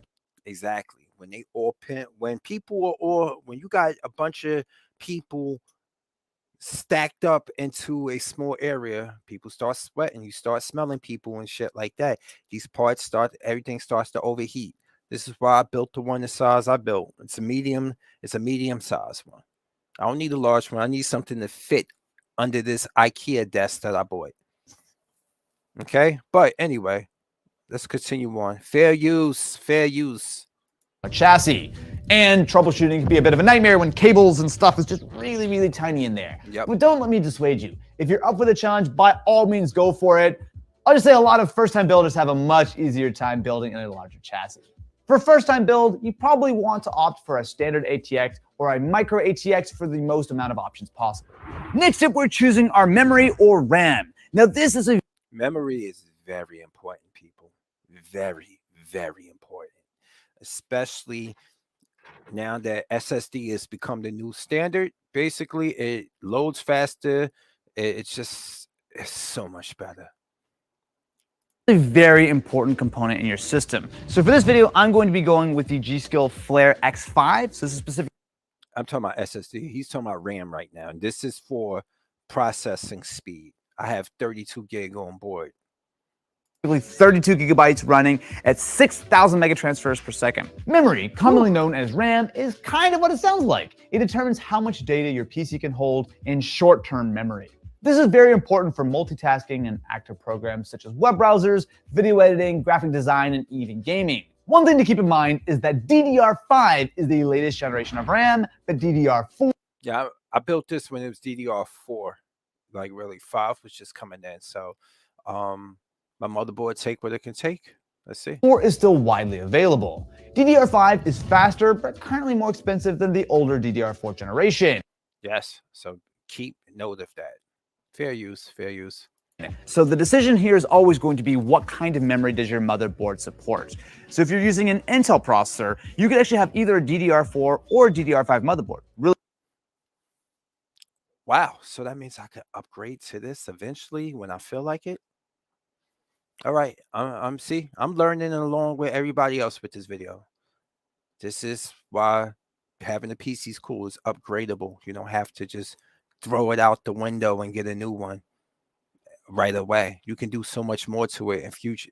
This is why they say it's pretty much future proofed. Let's continue on.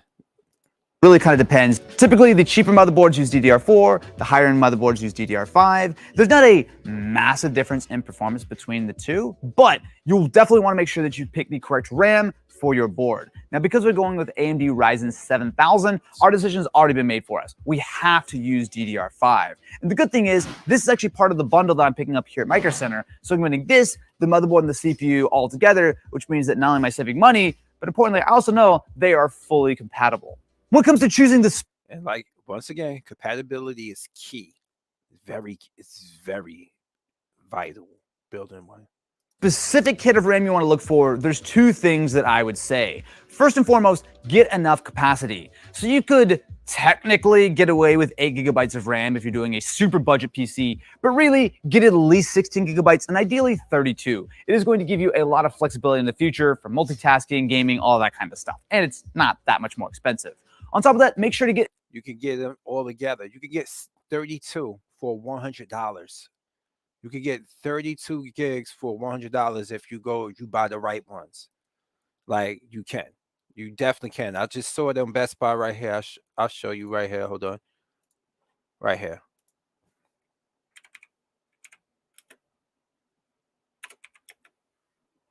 Yeah, it is right here. Let's go here. Look at that. You got 32 gig right here. Two 16 gig ones right there, $100. Now, see? Different brand. I got these because I like the whole aesthetic of it glowing. If you have a closed PC, go with this. Nobody gonna see on the inside, but if you got a glass and you want to show off your lights and everything, like I'm looking at down here, get these. But yeah, let's continue on. Hold on. Right here.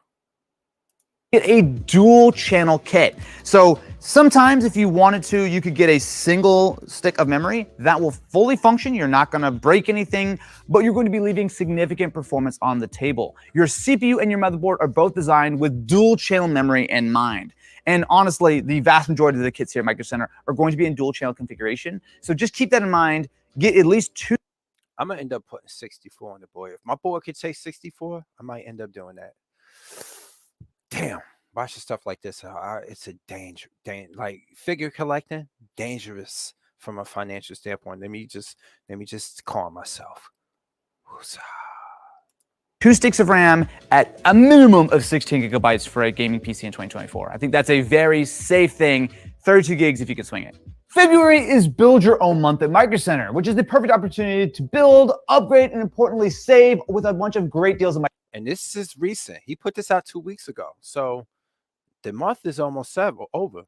So all you PC builders, jump to it. Shit, I might go out to Micro Center today. Let me stop. I know just where it's at. Well, I can look it up, but it's not too far from here. There's one in Manhattan also, but I like to go to one in New Jersey because I hate taking the train over to that. I hate driving in New York City. I'm always there on my bike. Micro Center have. Now, of course, they have great deals year round, but this is the perfect time to upgrade your existing system or use this tutorial and build an all new one. On top Look at that. Let's go back a little bit. That's water cooling. Hold on. That's like water cooling right there. Hold on. Let me go back. a decent power supply and CPU motherboard and all the stuff to support it. But really, when it comes to gaming performance, the graphics card is what is going to dictate your resolution, your frame rate, memory, and mind. And honestly, the vast majority of the Right there. Now it's time to get to now it's of memory that will fully function. You're not going to break anything, but you're going to be leaving significant performance on the table. Your CPU and your motherboard are both. Now it's time to get to now it's time of memory that will fully function. Now it's time. Damn. Play it. Now Right, it won't let me play it. Right there. That is a water cooling unit. Right there. This is that's very difficult to maintain. If you are an experienced PC builder or owner, go for it. But me, I ain't. No, I'm good. Now it's time to get to the good part. The GPU is probably the single most important component for a PC when it comes to gaming. Like how a CPU processes data, the GPU processes data, but more specifically graphics data. You can think of the CPU as your sort of jack of all trades, but a GPU is highly specialized in processing tasks such as AI-related work, game, or video data. Usually, everything else being equal, the more powerful a GPU is, the more FPS and resolution you can push in games. So there are 3 options, which is going to be AMD, Intel, and NVIDIA. Now, much like with CPUs, you can't really go too wrong. All of these items are very heavily priced according to their performance level, which really makes your decision a little bit easier. The more of your budget that you can put into the graphics card will directly correlate to additional gaming performance. That is true for everybody. And as this runs a little bit, let me get my controller so I can demonstrate it for a little bit. Hold on.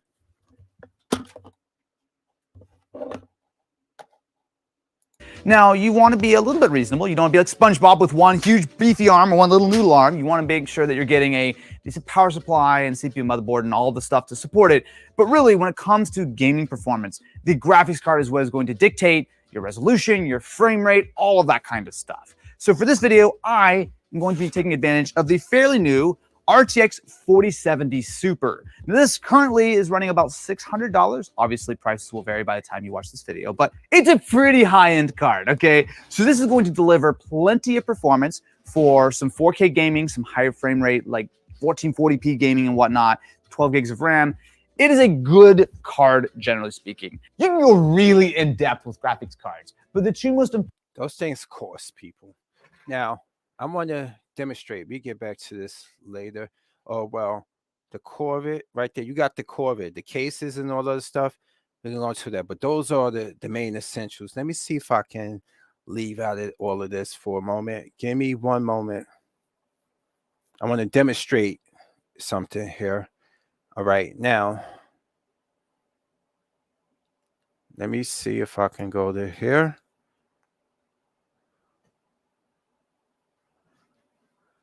Give me one moment. Let's go.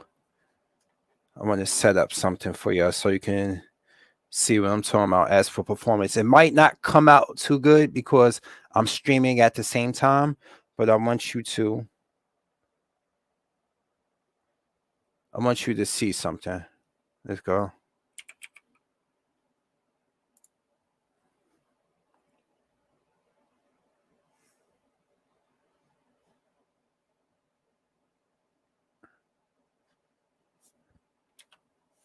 Hold on.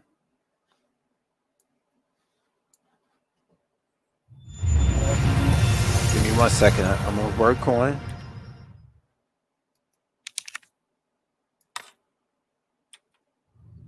I'm gonna work on something. I want to show you something.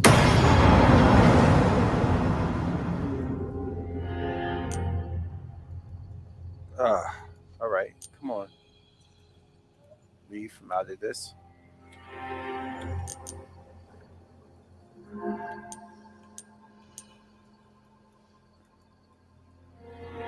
Trying to move it over to the other screen. Give me 1 second. Exit. Let's hit yes. Give me one moment. I'm trying to move it over. Now,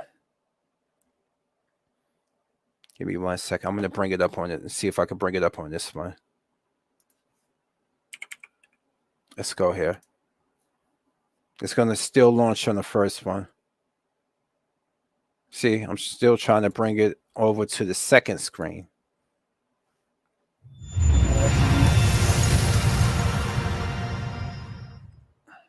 Let's see, this is Alt and Z. I'm trying to demonstrate. All right, let's see. Let's go to Performance Gallery. Let's move it over. Let's move that over. I've been trying to bring it over to the other screen, but it won't allow me to do it. Oh, hold on. I think I have it out. I think I have it on with doing this. In the meantime, let's bring up Mozilla here. There we go. That's what I wanted to do. And now let's bring you over here.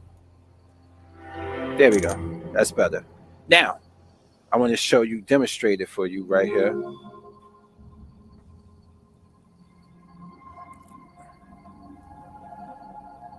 Like, this is me right here running it.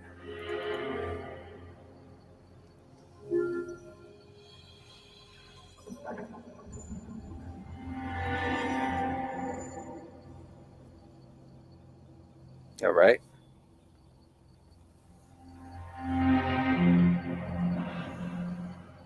All right, found it. There we go. Now let's bring you back up here. All right, see? Now.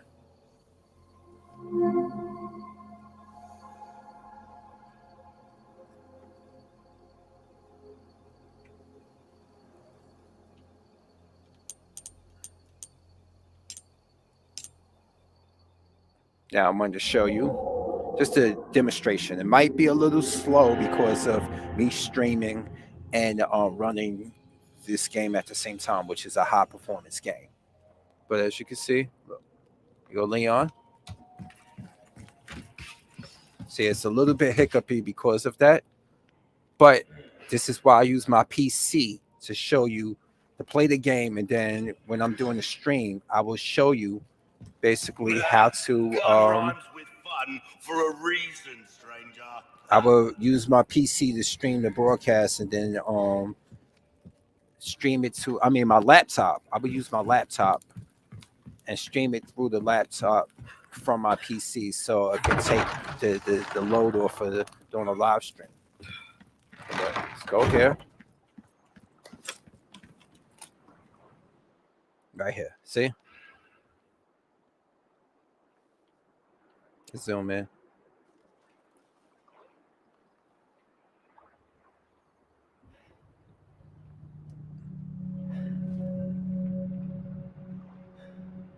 That's the cop from the beginning of the game. They finished beheading him and threw his body into the water. They slit his throat earlier, but they took it. They beheaded his head. And there you go. What was that? It's funny. It's a lot smoother as I play it, but the stream, because of the strain of the stream, it kind of comes in and is not as fluid as the game looks on my end. That's more the reason why you get with the higher graphics cards, or you go with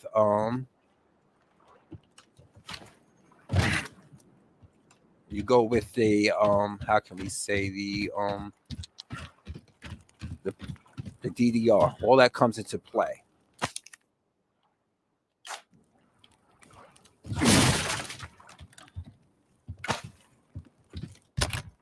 All right, let's see what I got here.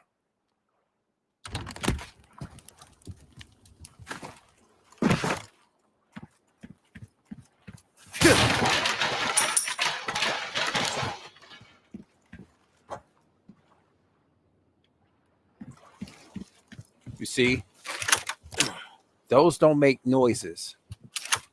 If you shoot at this, you would get eaten by that sea monster, just like the old Resident Evil, you shoot at the water.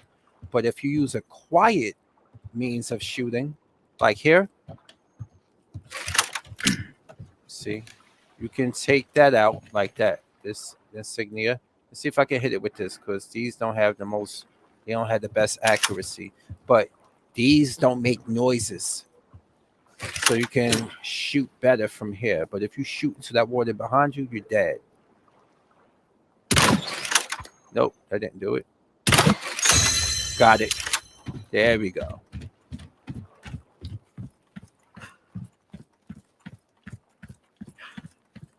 Now I find a couple of missing pieces here.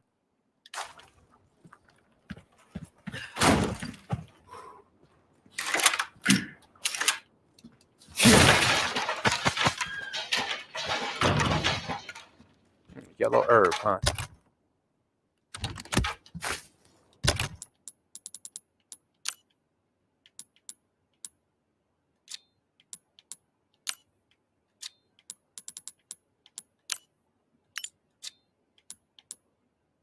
Let's see.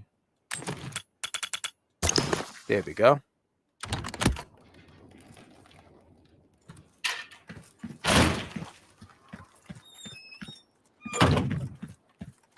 Now, I need that boat. It has no fuel in it, so you can't fight the sea monster just yet. Otherwise, if you shoot the water, you will be devoured. So now, you go up this way, and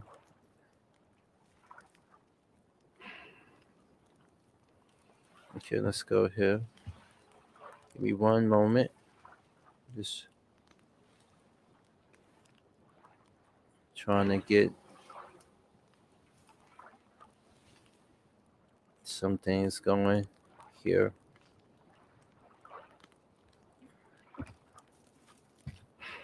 All right.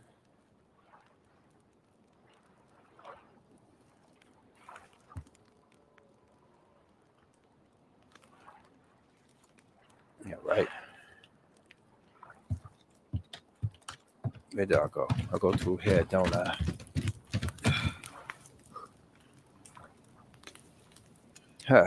Let's go to the Plitch trainers. Let's see. 1 second.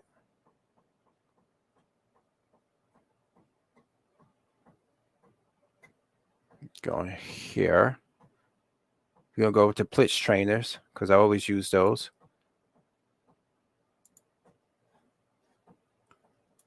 Let me try to bring it up on this screen right here.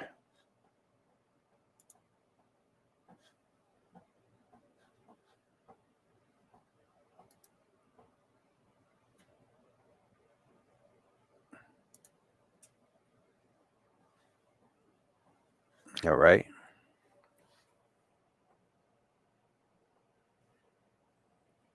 All right, I'm trying to set this properly. All right, I'm trying to get this going again. All right.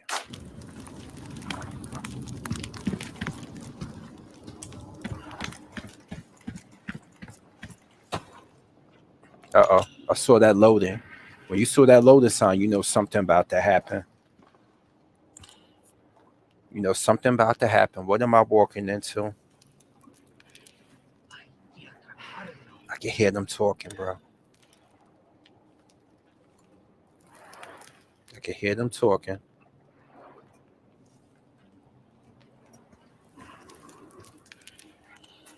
Shit. All right. I done walked into a trap. I'm trying to set this up. Come on. Come on. Yeah, I can hear them. You heard that? Lord Sadler. Oh, shit. Done stepped in it now. All right.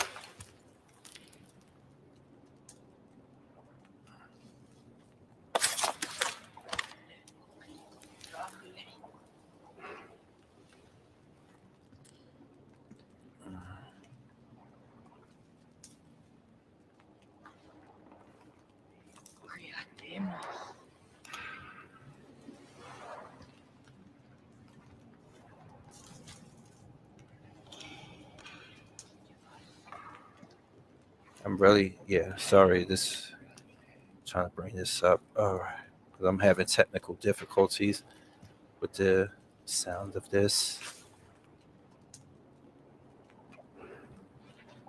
Ooh. 4. Right.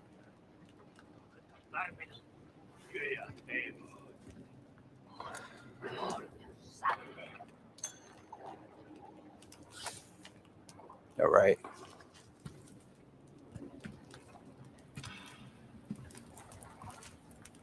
What's going on, man? You said this guy seems off. He needs someone to step in to help him. No, I'm good. I was just trying to fix something. Oh, you mean Benz? Oh, you talking about at the beginning of my stream? Yeah, for sure, man. He's 58 and he's acting a fool like that still. And then when that liquor got in him, there's a lot of demons he working with. I don't know what going on, but M is just his punching bag. I don't even care for M like that from a musical standpoint. But for 22 years, people know that how that's every time they bring up that name, they know that sends him into a frenzy, and it makes for good content. It's sad, bro. It really is.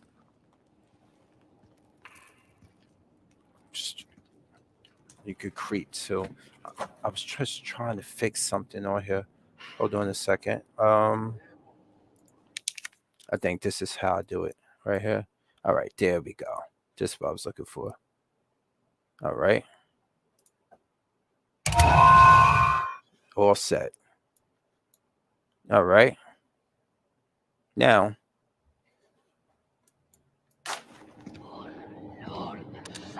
All right, now let me bring the game back to it. Hold on. Let's go ahead and pause.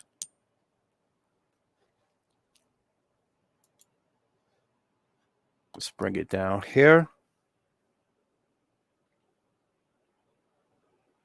Oh, it does. All right, good. Let's bring you back over here now. That's what I wanted. There we go. Perfect.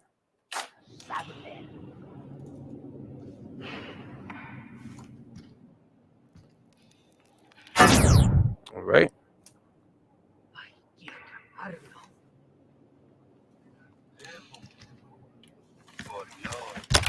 Let's see. I got my shotgun ready. Yes, I do.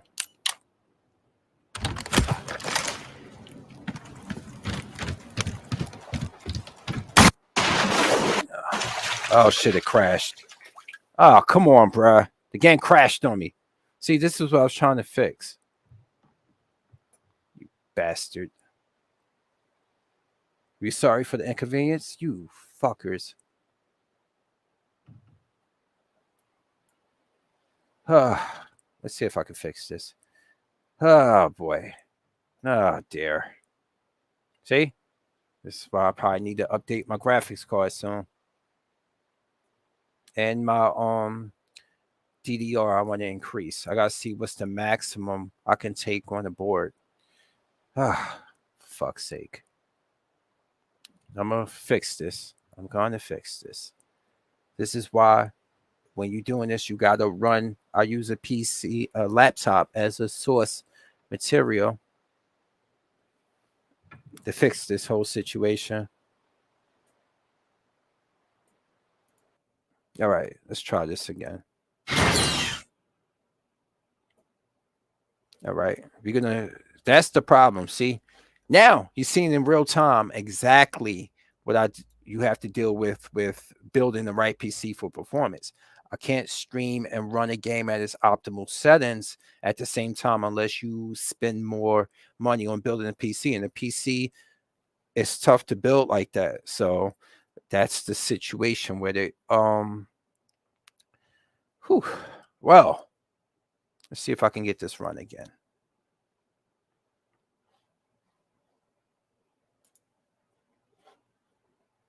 Right. Let's go here. I'm going to turn on this one and I'm going to bring myself in and switch over. You had it to crash on me, the rest of his limbs start. No, that game was just terrible. No, that's the one before that had the issues.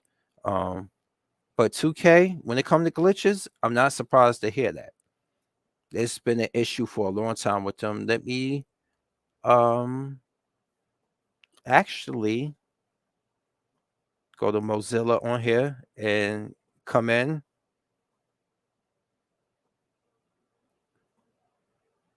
With this, I'm going to go with the StreamYard. Not now.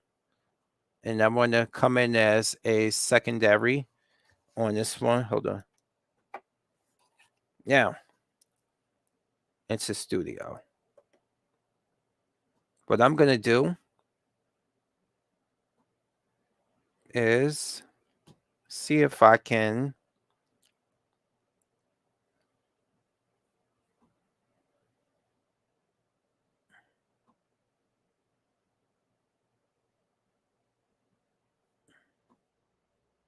set this up.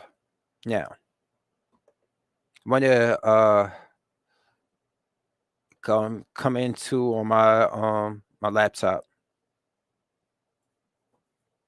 I'm going to enter, add the stage. All right, now, so what I'm going to do is take myself out of this one right here. Let's go with this one. I'm going to go off right here. I want to kind of remove myself from this one.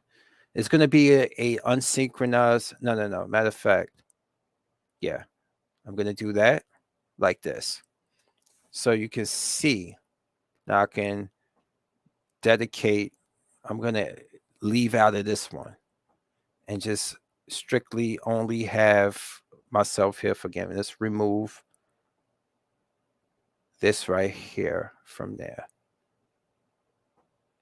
I'm going to have to remove myself and go the other way so I can demonstrate the gameplay for you.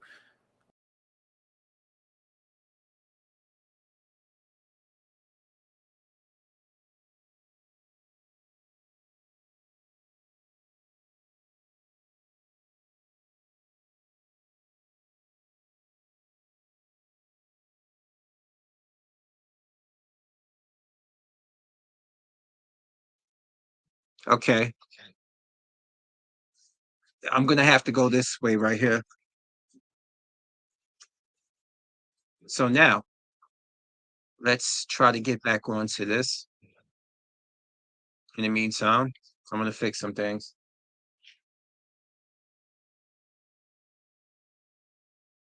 All right. So now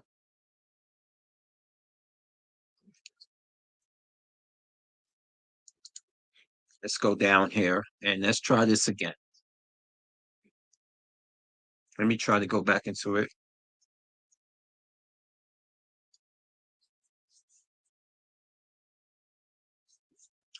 All right. That looks about right.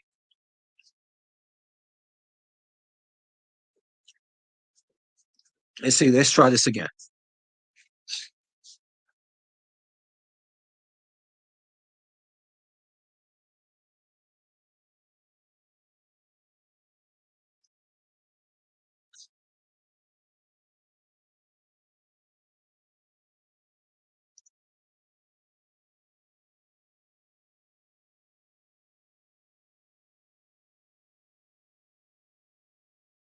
All right.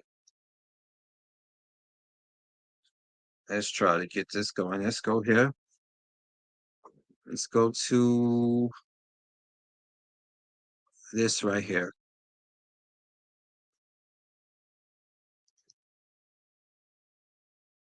Yep, it's working. Good. That is good to see that it's working a little bit.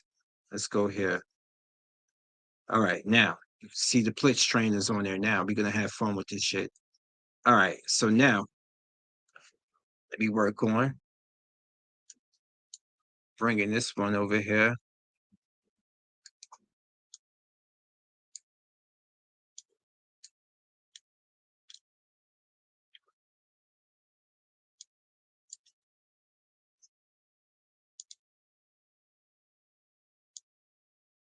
All right, let's put you down and let's get this going.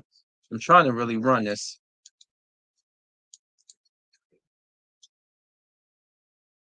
Oh, I know what to do. Give me 1 second. Let me go here to the filter here on the play string.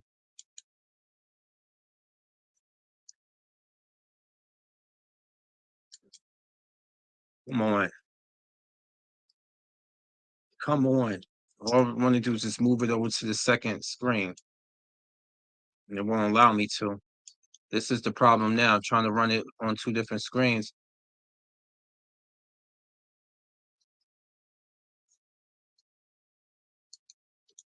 Come on.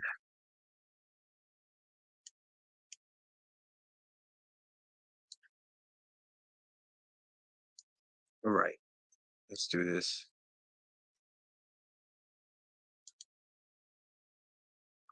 Let me try this one more time. Let me try this one more time.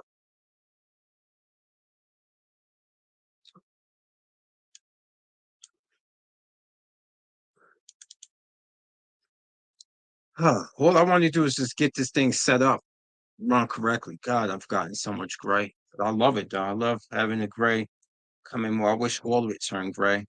See, that's still black right there. This amount right here is still black, but I'm still trying to grow it fully out. Um, Even though I do have a full beard, it still ain't thick enough for me.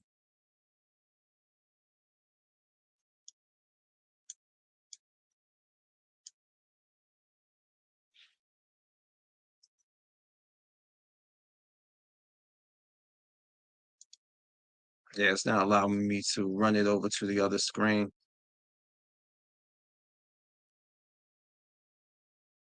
Let me try this one more time. I just wanted to show you guys this and show you like, yeah, the benefits of it. But you still see, even when you build what you build, you'll still have performance issues, and you have to be very careful with it.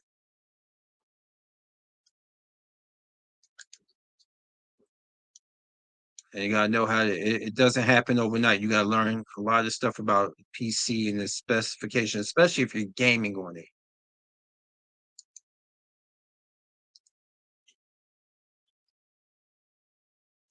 So forgive me. I'm just trying to get everything running in order, and I gotta. There's some more things I gotta research on this, and I can't even get it to run the way I want it to run.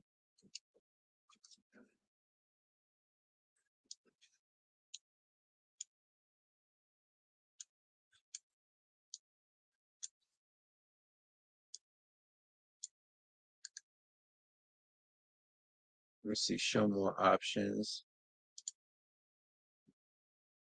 All right. I'm gonna do a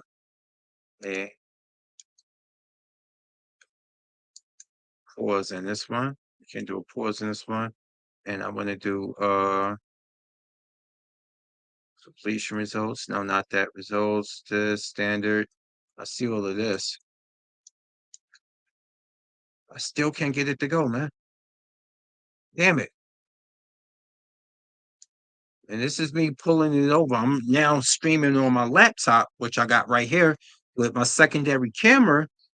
That I had my old Logitech, and I'm still trying to bring in the gaming from my PC. That's where the connection is the problem at. I might hear something, but I'm trying to get it to actually show because it's only I have dual display. And I'm not getting it to go the way I want it to go, which sucks ass. Hmm. Let's see something.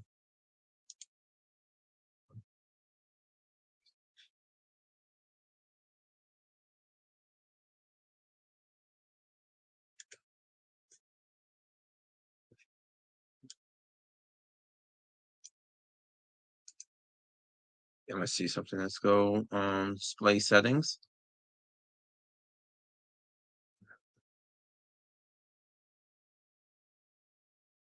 Just main display detect other detect. All right. Actualize display ease of movement. Identify extend these designs. Okay. I think I know what to do. All right. Let's go down to this right here. I might have to go with let's go to quit for now. We're gonna go to quit for now, and we're gonna get these things going right here. All right, now I might have to switch it up on my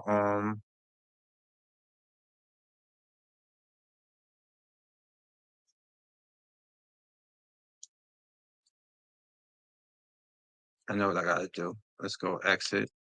I might have to switch it up on my on this feature here. Let's bring you back up. Let's go here to my control menu I got right here. And I'm gonna go to present, and we're gonna go to screen present. All right, so now I gotta go to share screen, and I'm gonna select this one right here.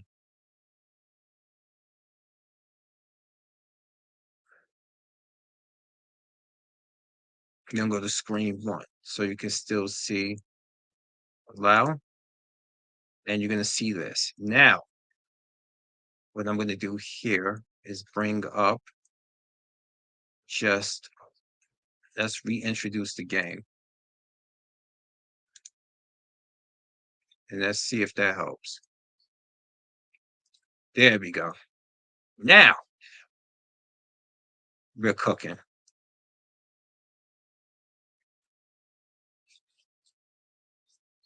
All right, I think I figured it out, y'all.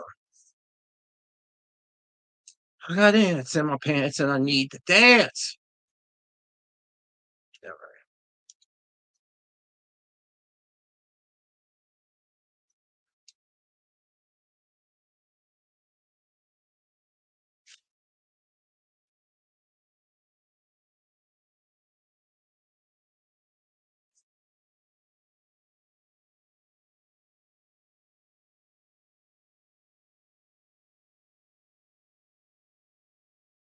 Right, let's see.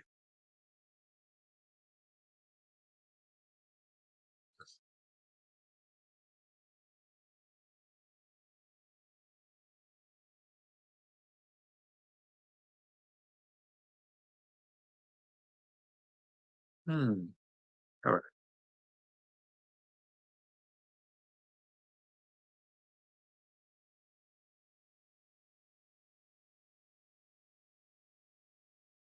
Please don't crash on me again.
Oh shit.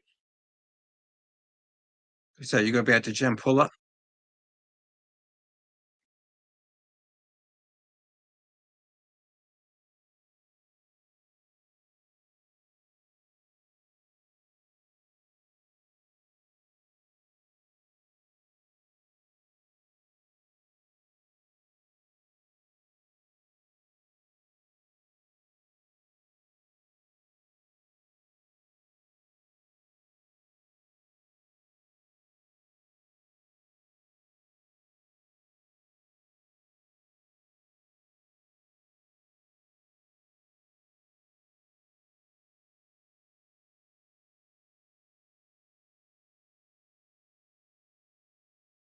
You bastard.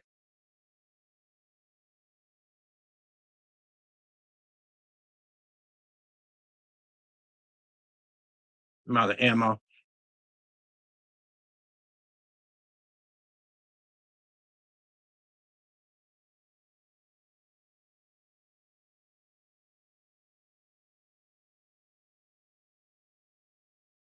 Real loot. All right.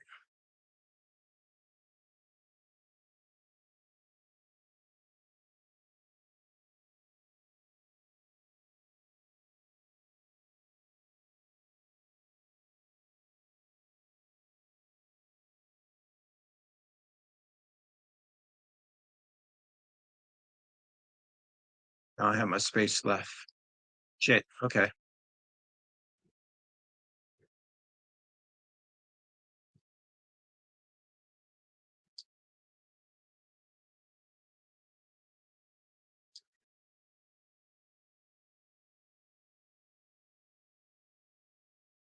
I'll come back for these Vipers.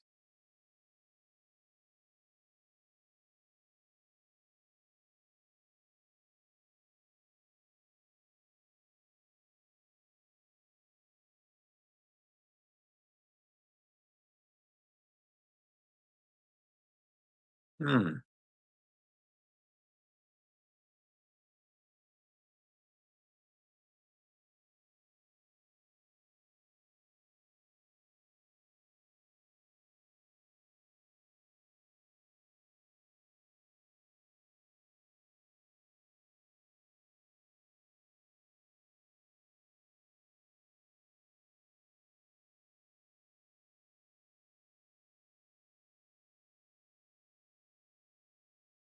So if I could pick some people.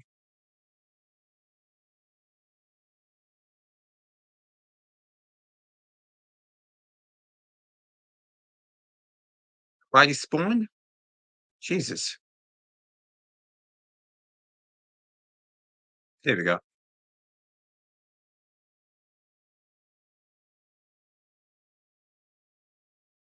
I just saw somebody.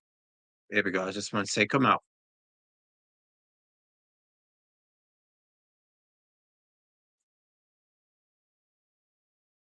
I can't shoot. Are you fucking kidding me? Try this again. I can't hit him from here. What kind of shit is this? There we go.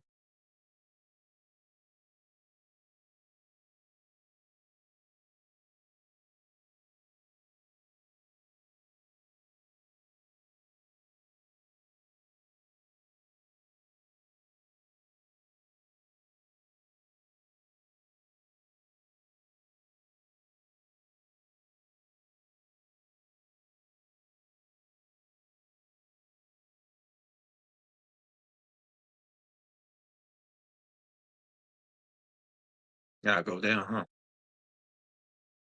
Let's get down. Should I get down?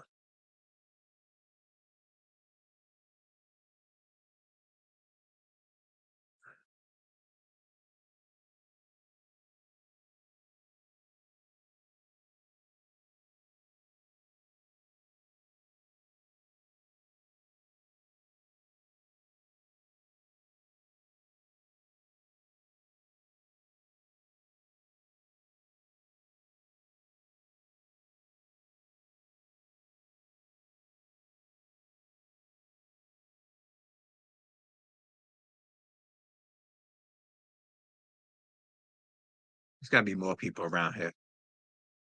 I already took out somebody right there. But the rest of it. Hmm.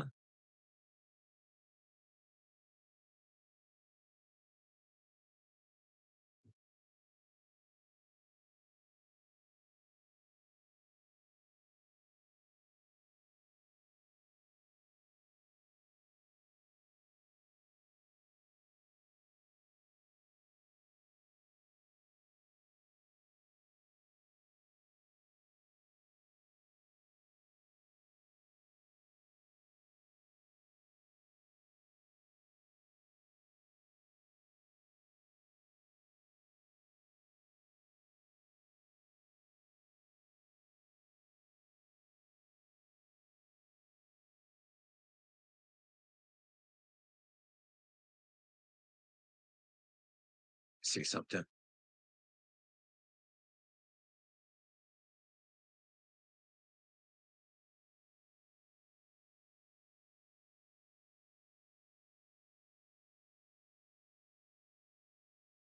I'm gonna go dump off some things at the box or the typewriter I'm at.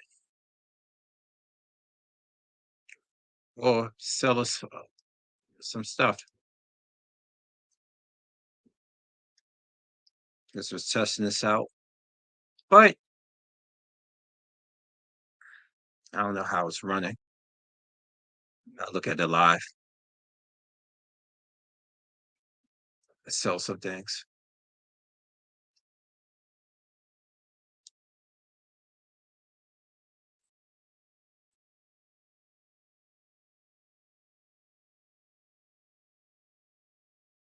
Oh, will you now?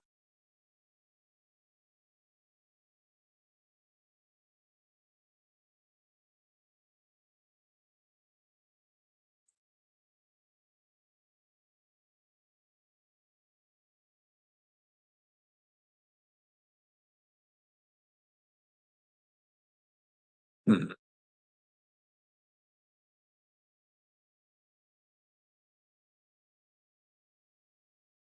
Tune up. Punisher's tune. Shotgun's tune.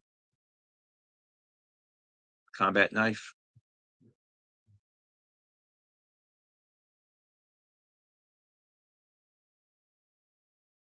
Wait for it to break.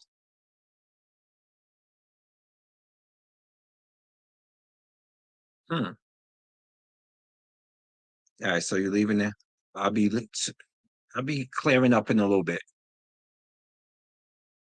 I just was demonstrating this.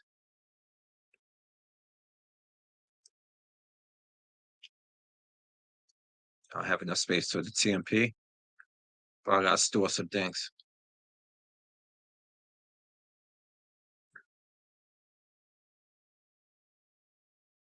trade.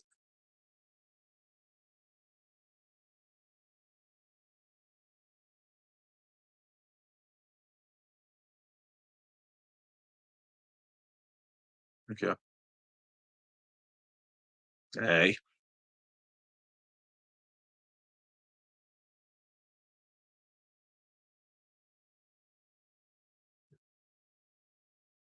Okay, so let me just load.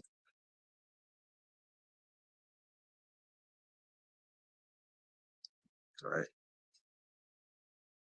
Load it up.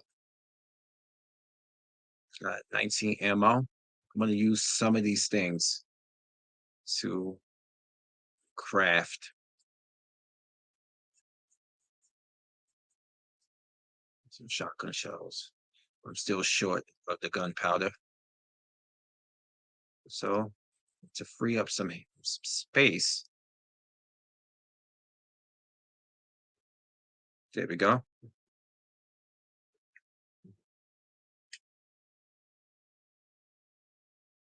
Expunge some of that. Now that.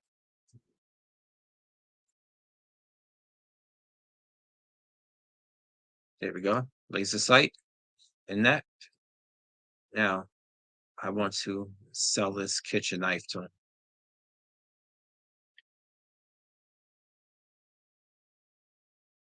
Don't have enough.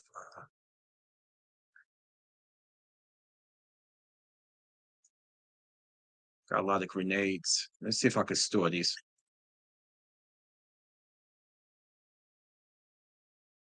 Can't store the grenades.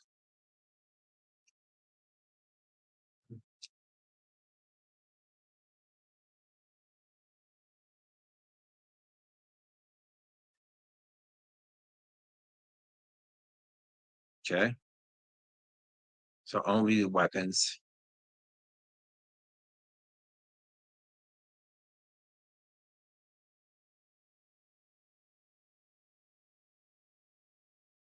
There we go. High capacity.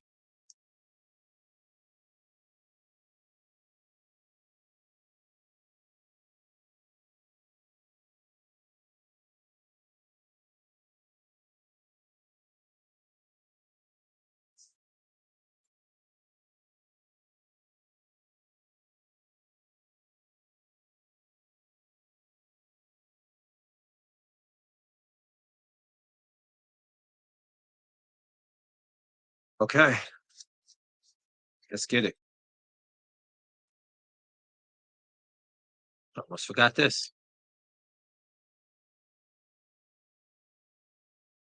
That's one hexagon piece. I get another one from inside the village, the fish farm.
All right, I spawn more and more. Now, I might have more to shoot at.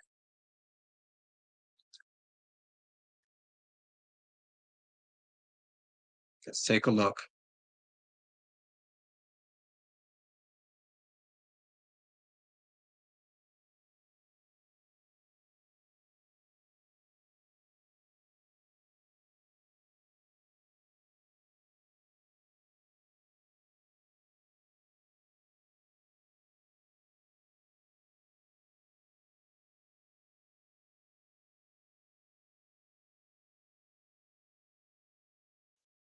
Let's go down.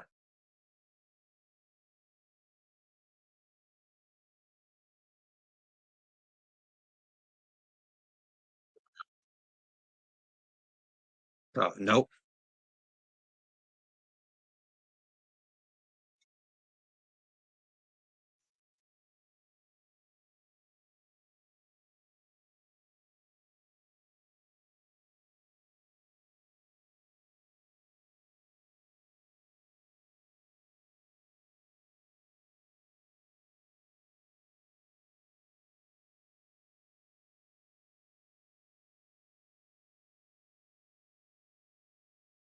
Oh, yeah. I hear you.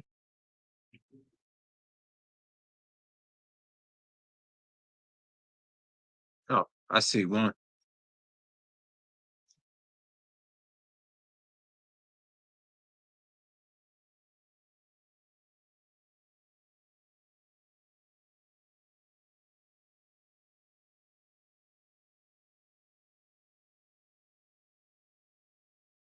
There we go. Come on out.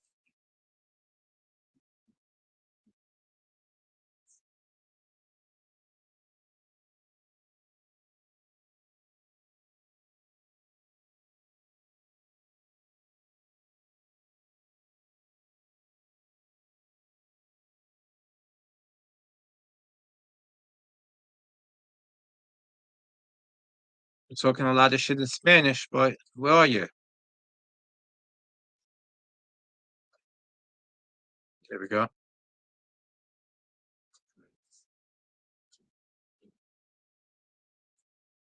Follow me. They got me. I heard them say Rahalo. Something. I know that means that alerts them to you. So there we go. That's all I wanted.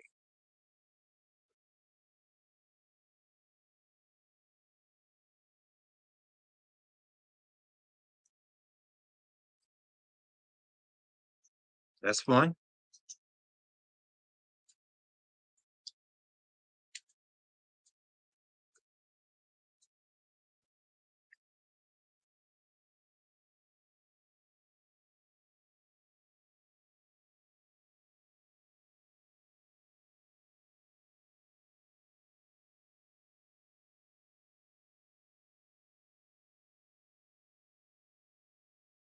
They say there he is.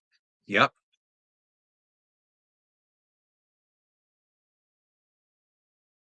Yeah. He spotted me. Oh,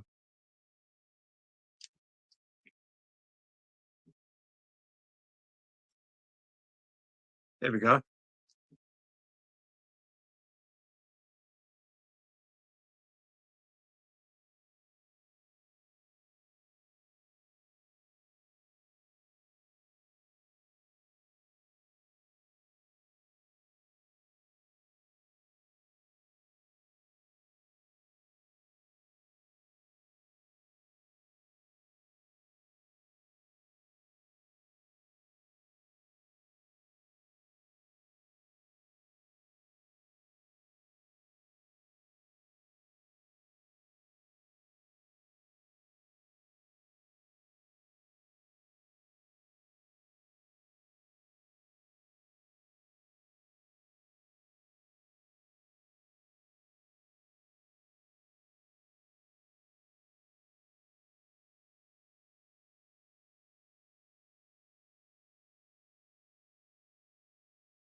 There's a trap nearby.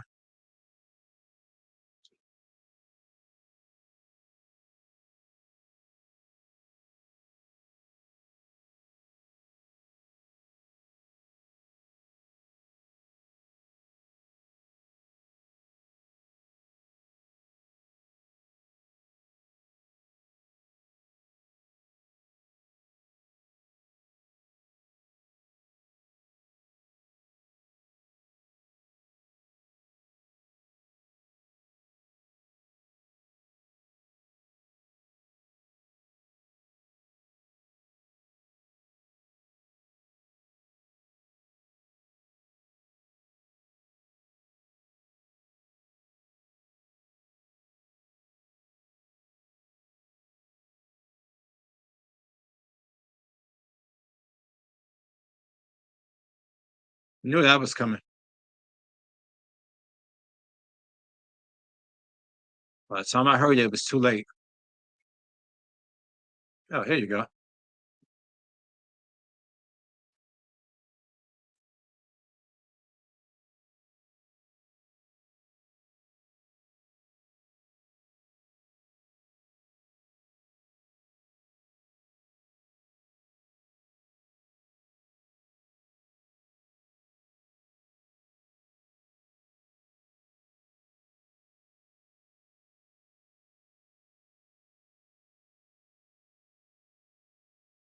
One down.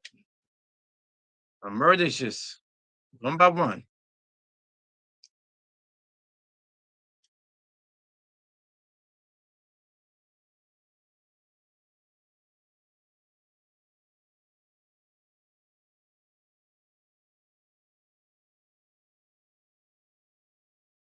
Look at the parasite.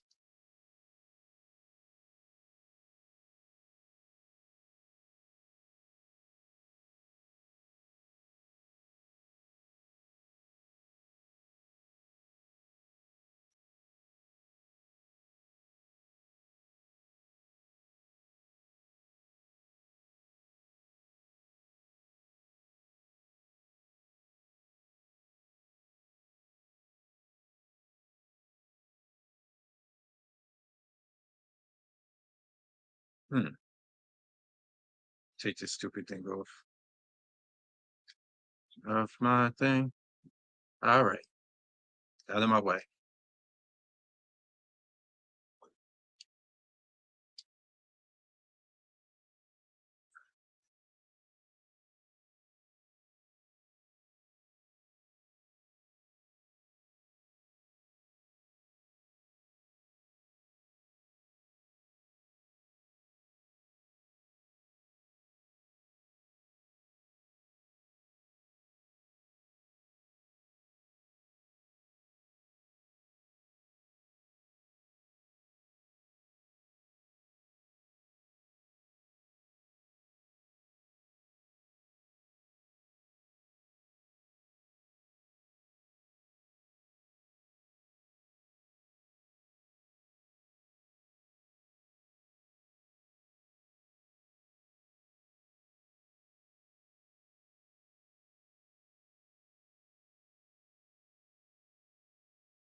Okay. And a viper. Another fish too.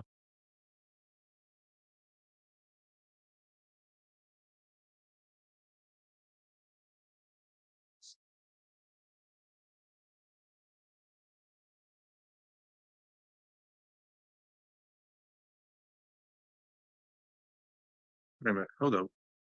What's that noise? Okay.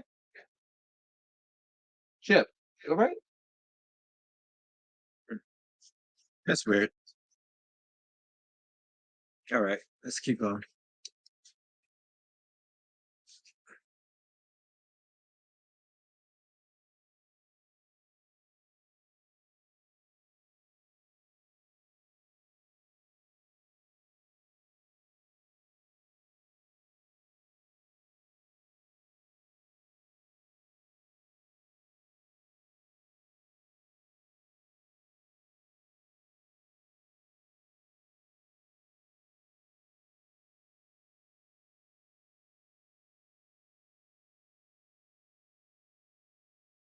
Baby's got a nosebleed, talking to a lead pipe.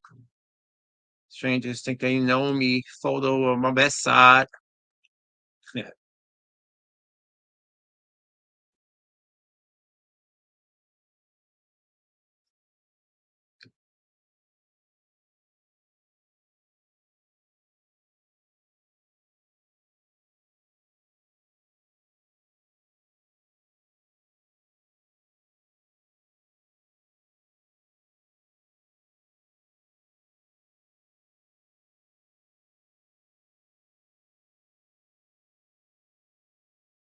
They are, yeah.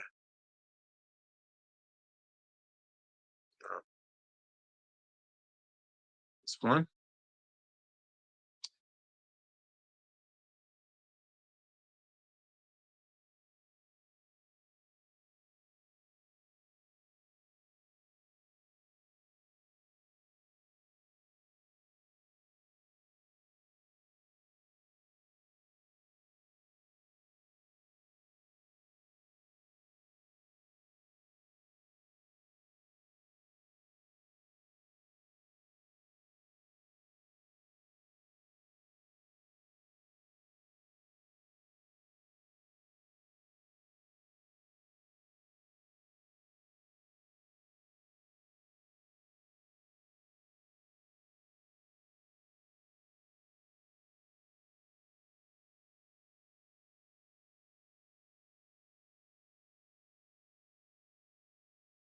One up here. I see.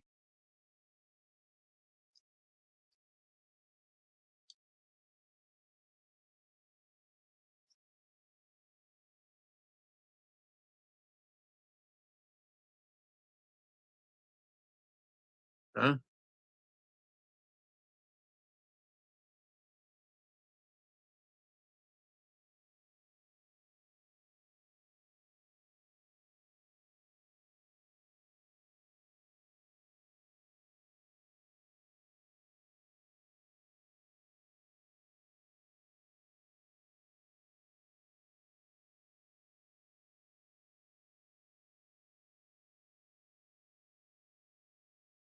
See me, right? Oh, you're trying to shoot me.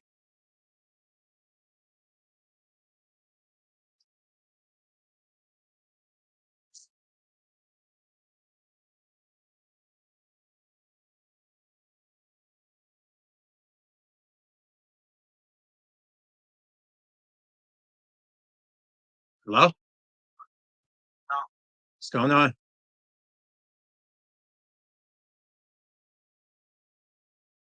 Give me a moment. I'm still playing RE4. I got it to work.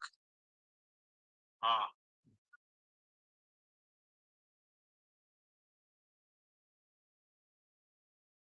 What was that? All right. Oh, yeah, that's right. I saw the message. All right, cool. All right. How long are you going to be? All right. Let me get ready. All right.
All right. Okay.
I got a lot of shit to sell. Hmm.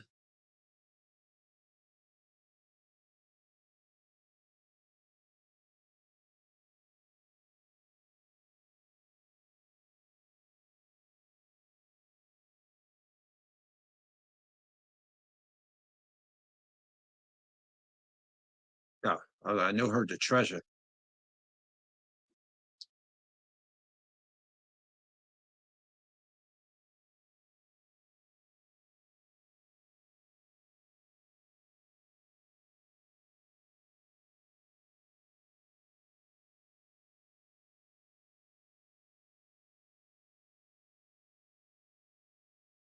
Let me get these medallions.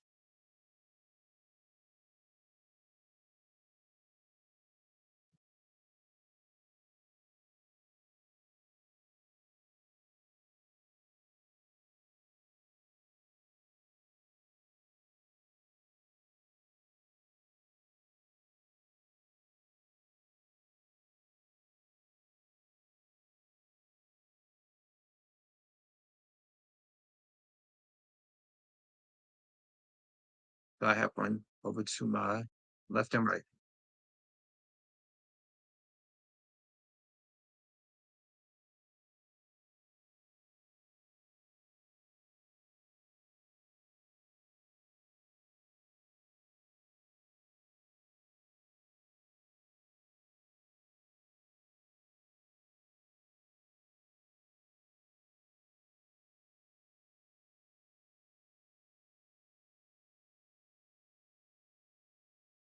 Nice.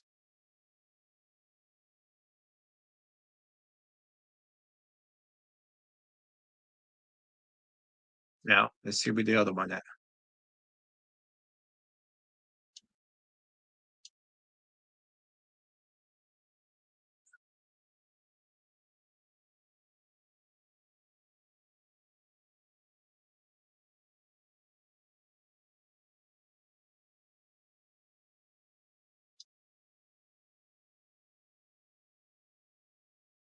I'm right on it.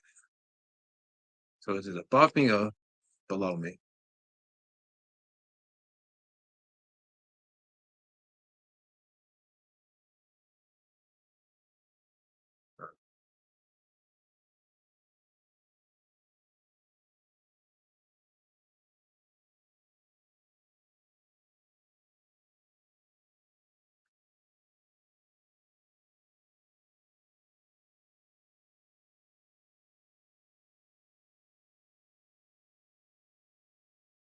Be over to my right and up. Go right there.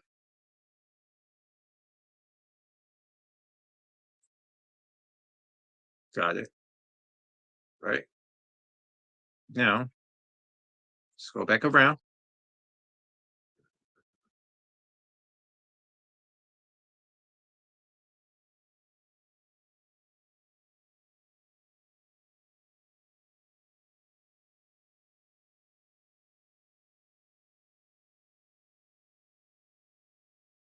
Hmm.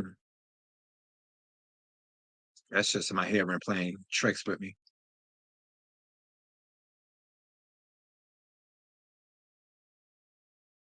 Nope. So I hear something.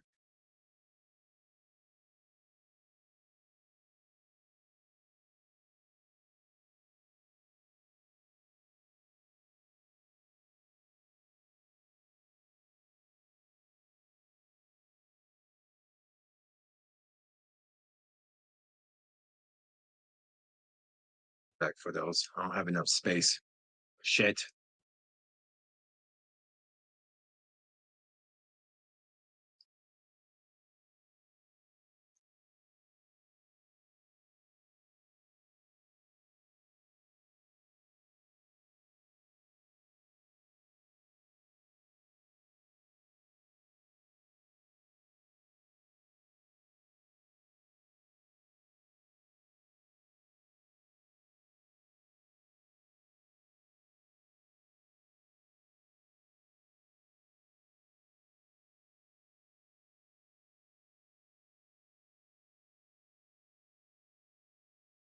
Right.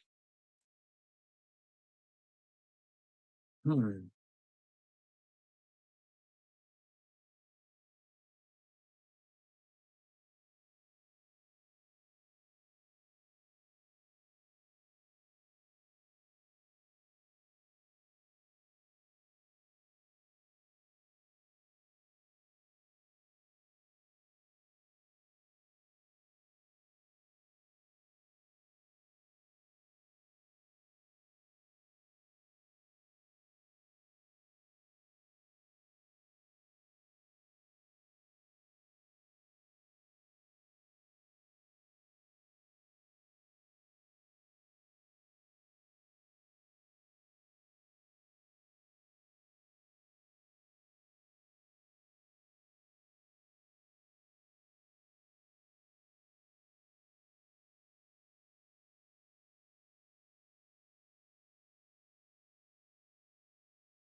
Forgot I got the fish.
Let's go upstairs.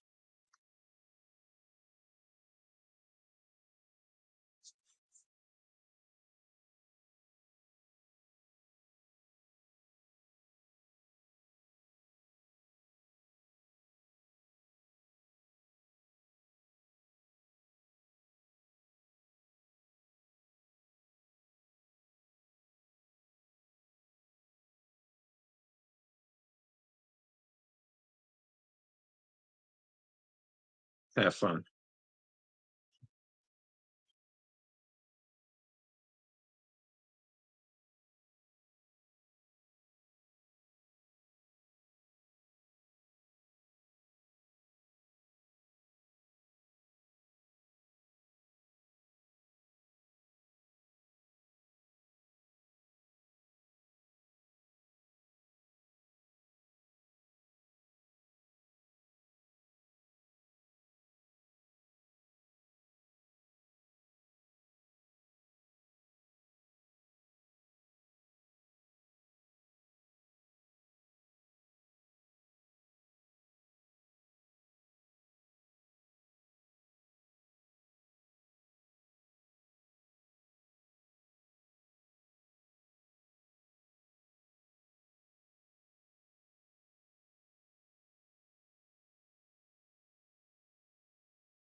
I think I know what I gotta do.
I did worse.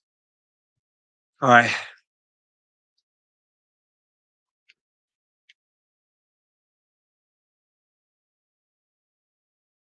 Punisher. I thought this had penetration power. Maybe not.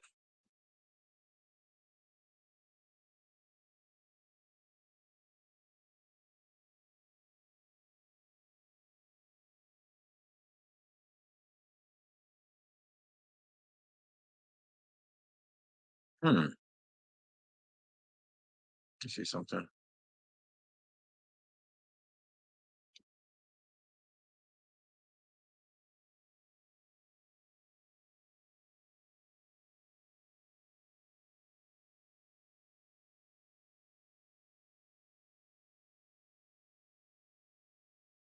Yeah.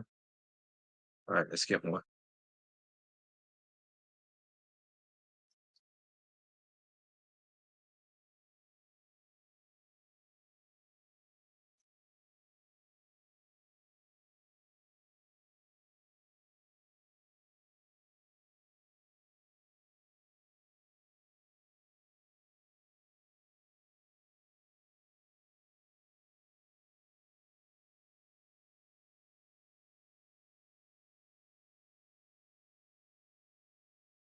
Oof.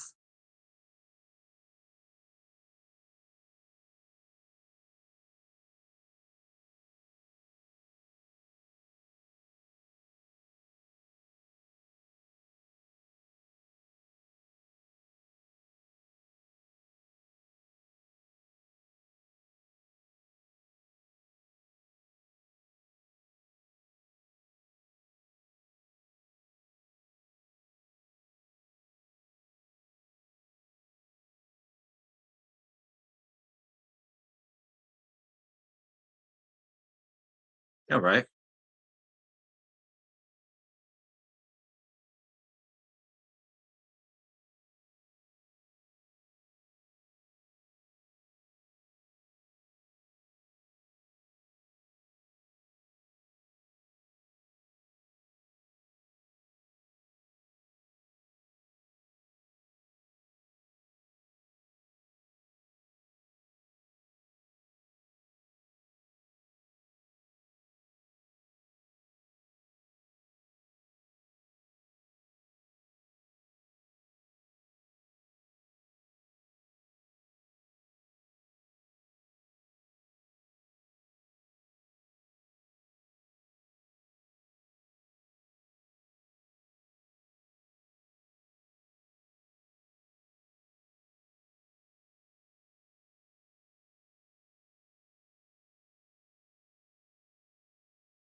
Damn, I missed it.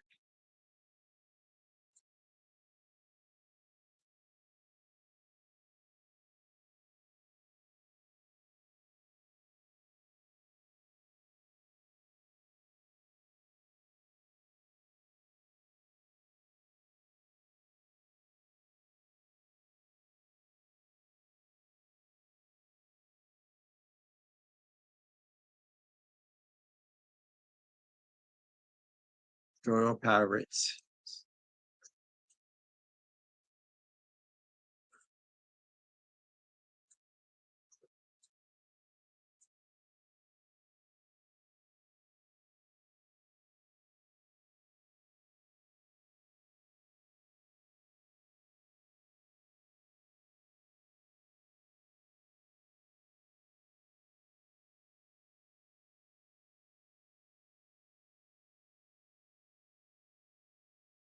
Damn it.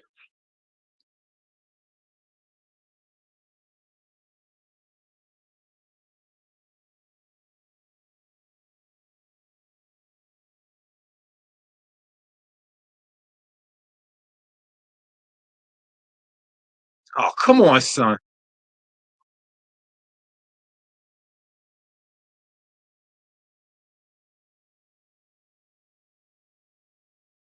Oh, that's bullshit.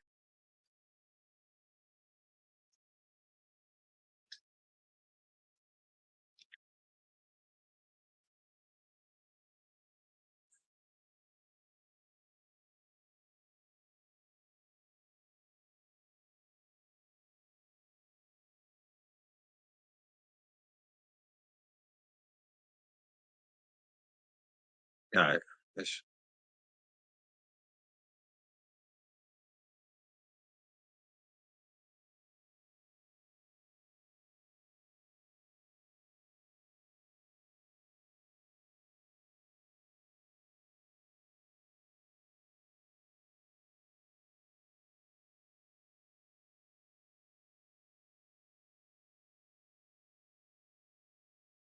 Fuck.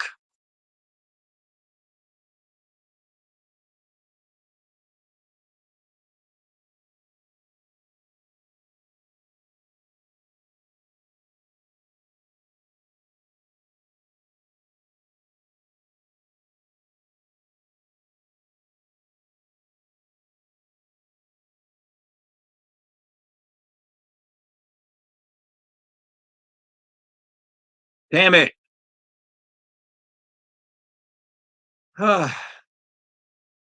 Or get more.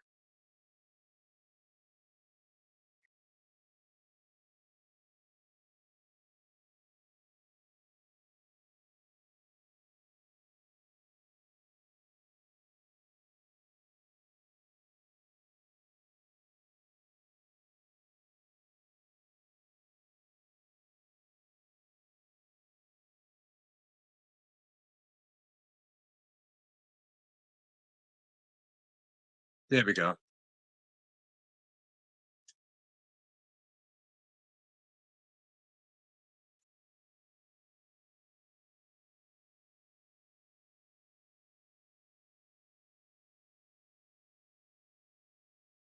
Come on.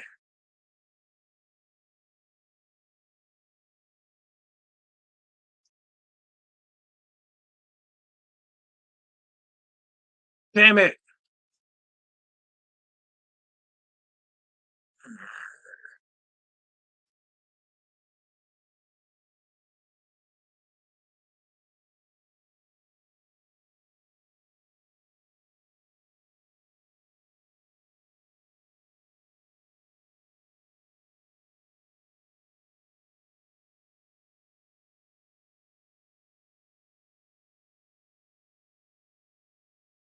Right.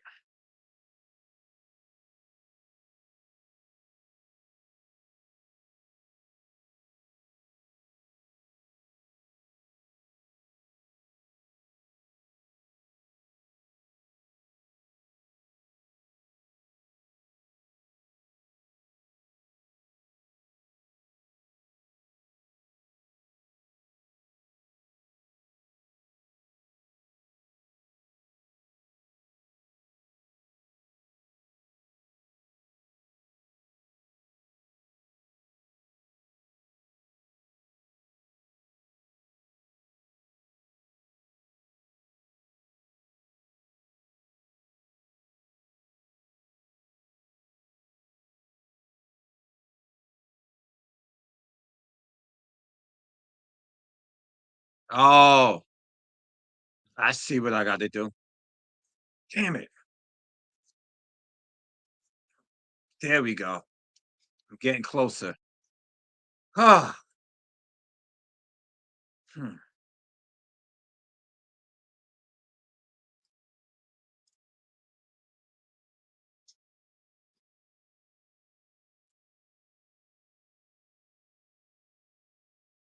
We're getting there.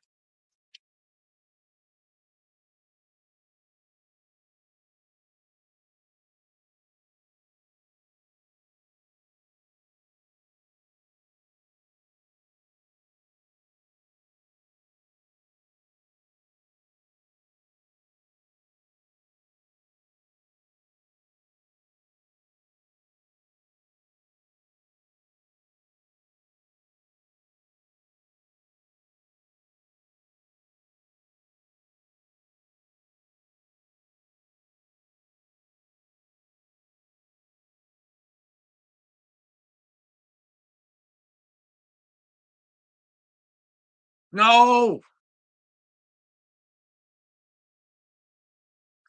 All right.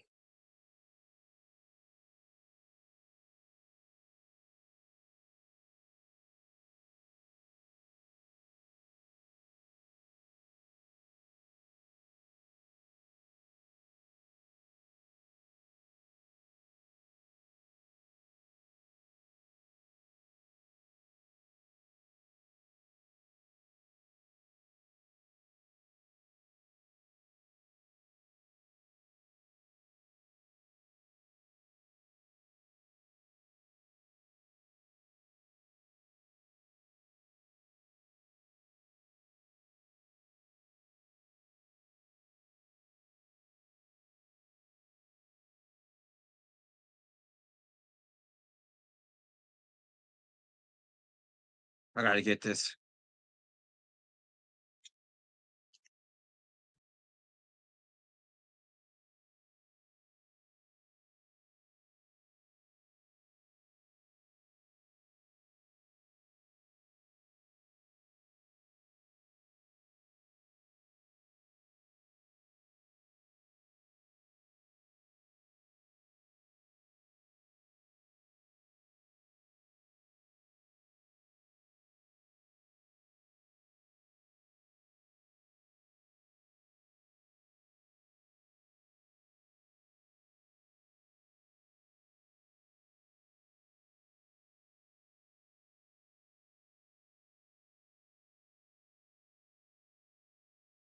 All right, I got it. I know what I'm doing. Keep fucking up. All right, Kareem.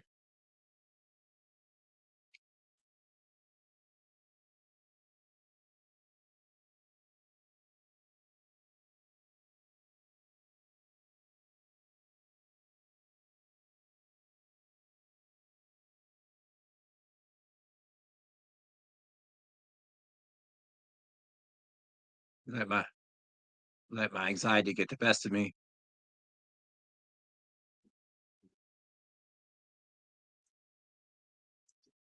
Ah, come on. Damn it. All right.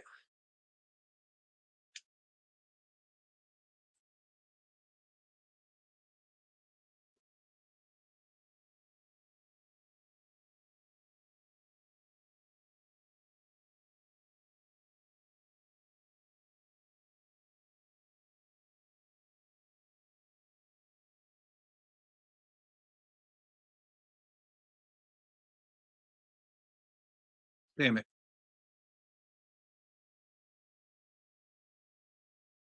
All right.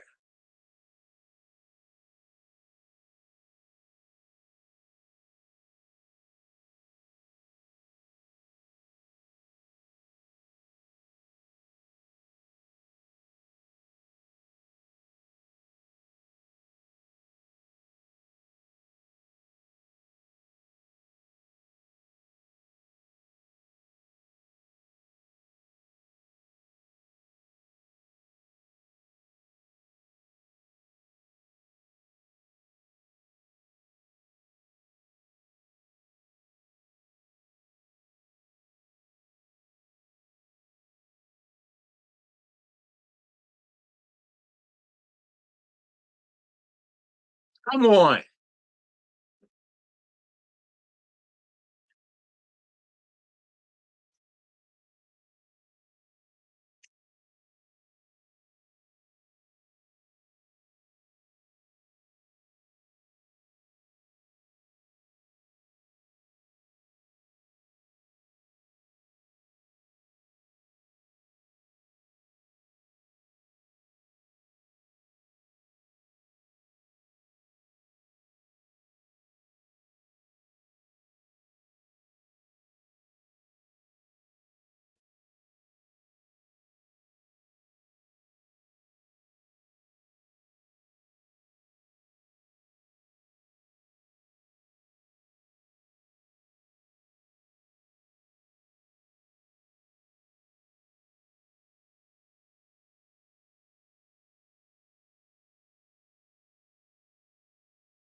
Trigger stuck. All right.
See where I'm making a mistake at. Ah, shit.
I've gotten better. There we go. Now I'm satisfied.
Are you serious?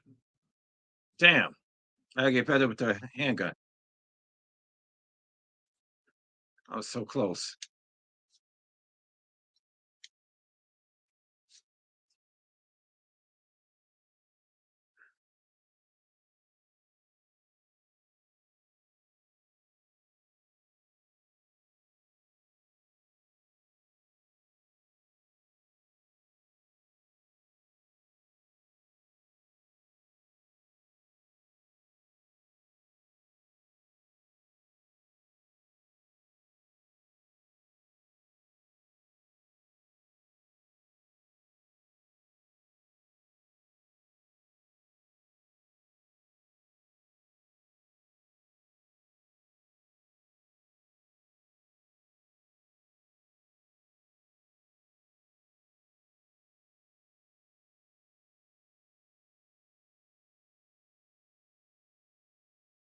Damn, I'm a short one.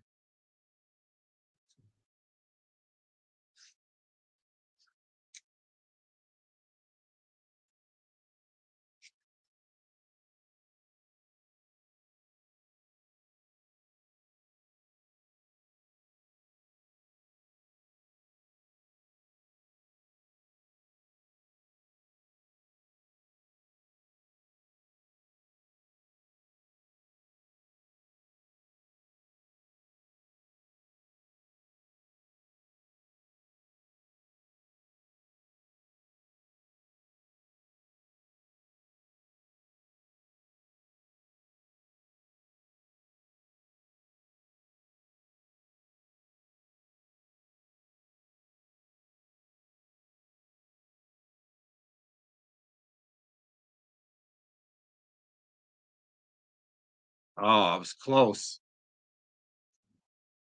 Hmm, almost had it. All right, I'm getting there.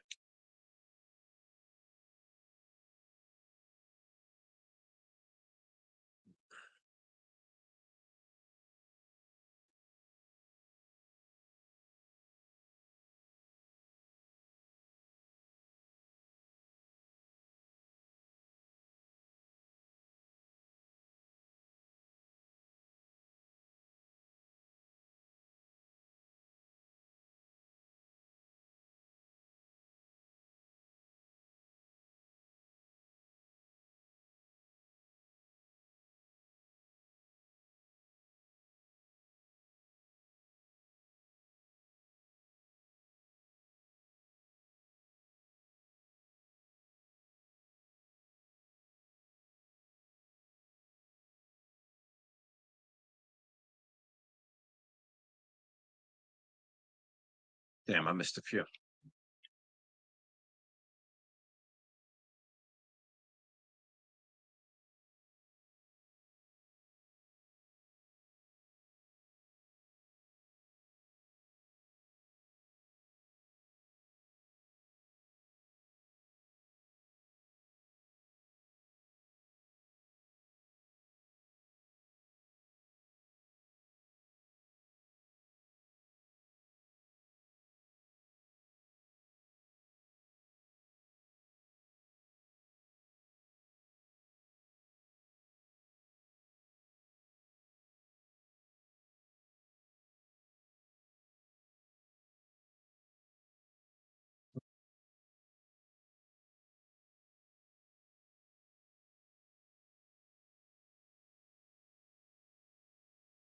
Giving me a Sentinel 9.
Damn it.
I watch my ammo.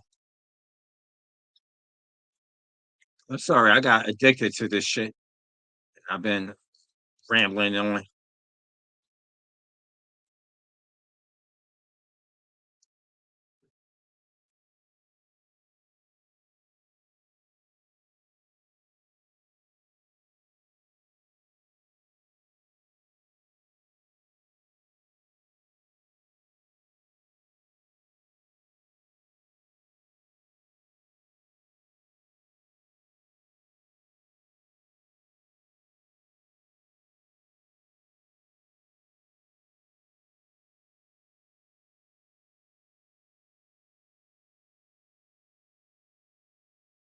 And I fucked up big time.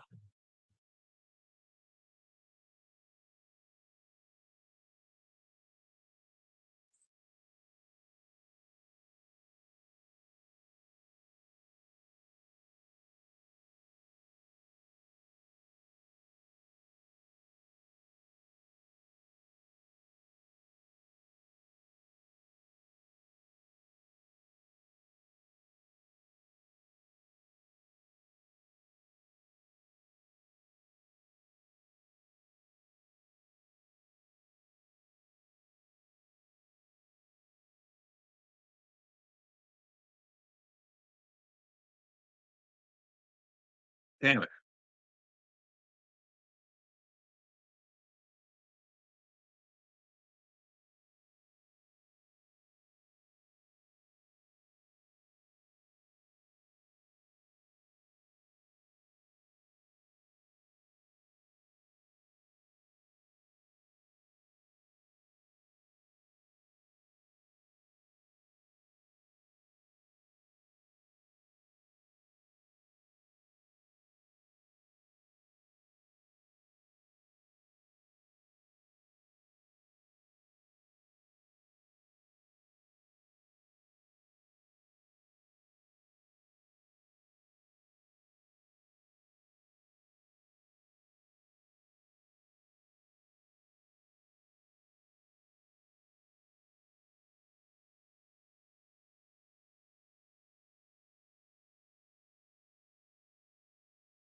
Damn.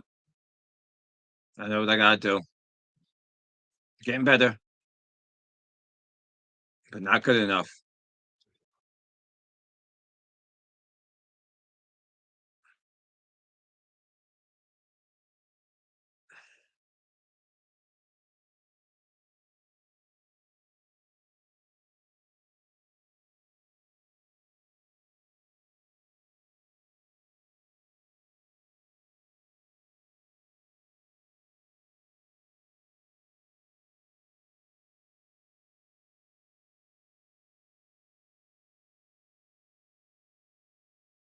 Wait, let's get back to it.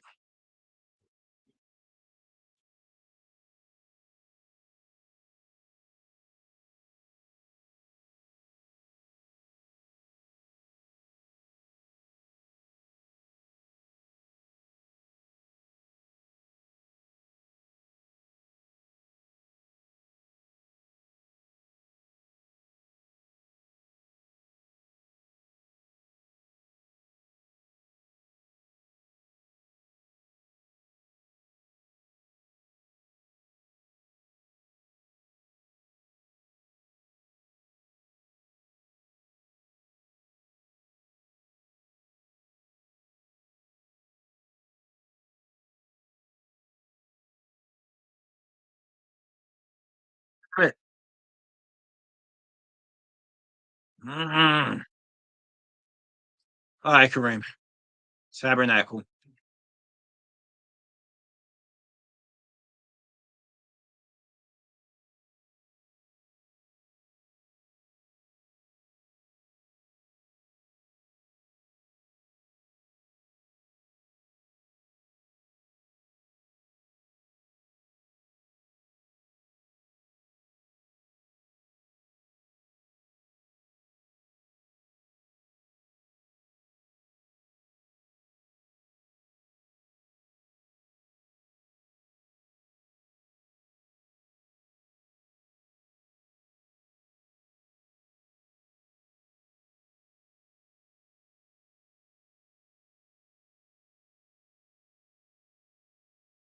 Damn it.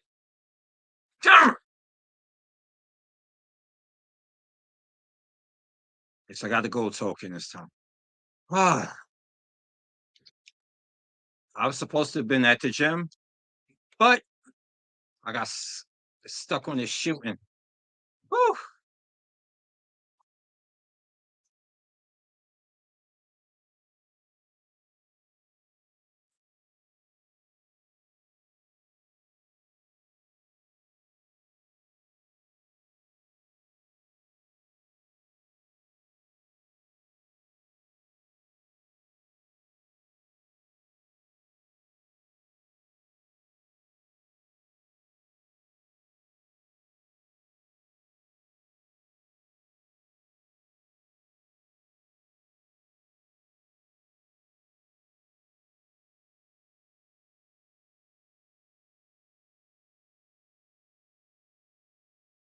There we go.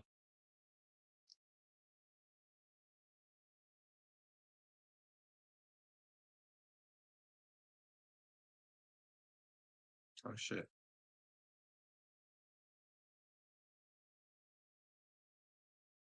Damn it. Damn it. I was fucked up.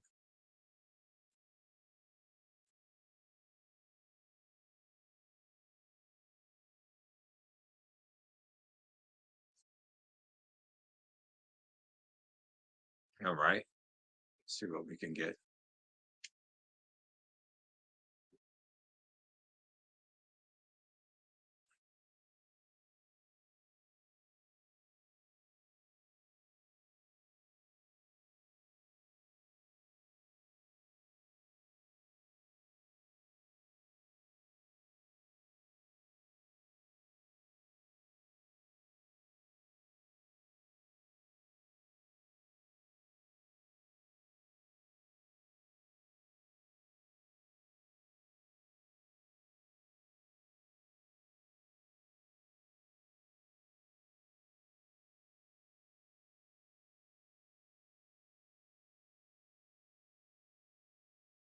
Oh,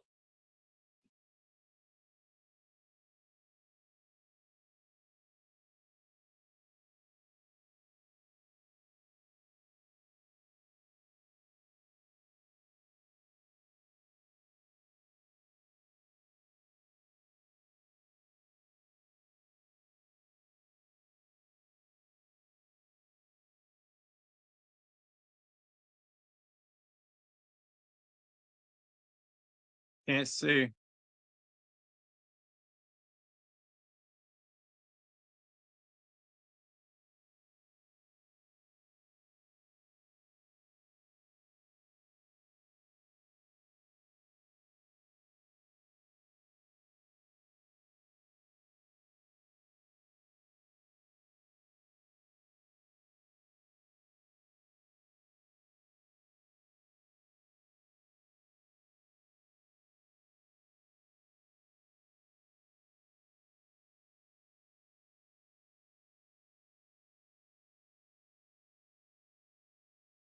Damn it.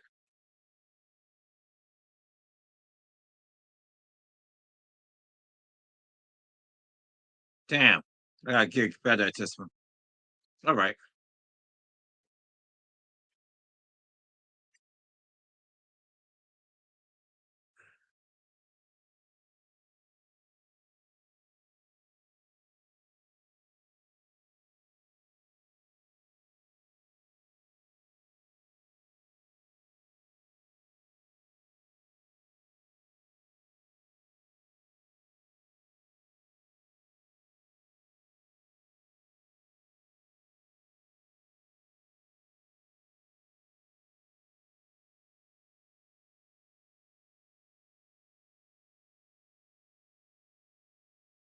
Ah,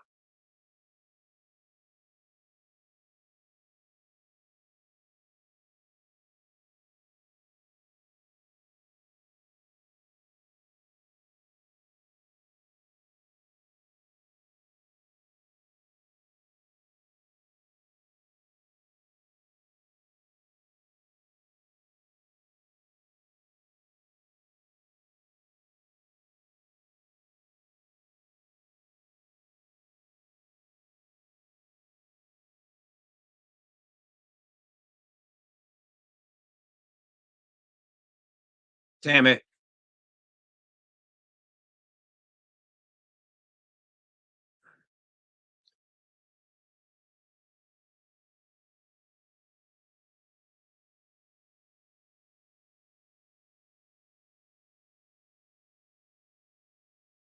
Damn it.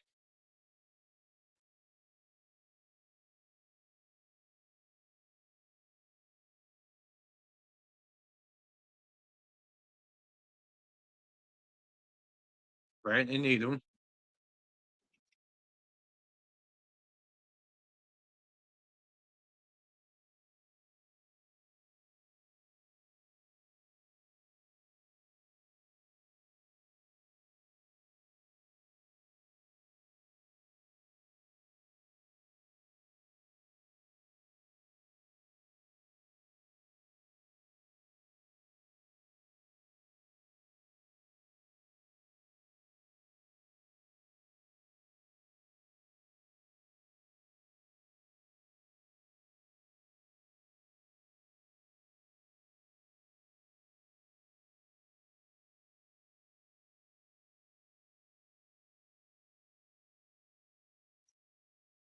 Ah, curses.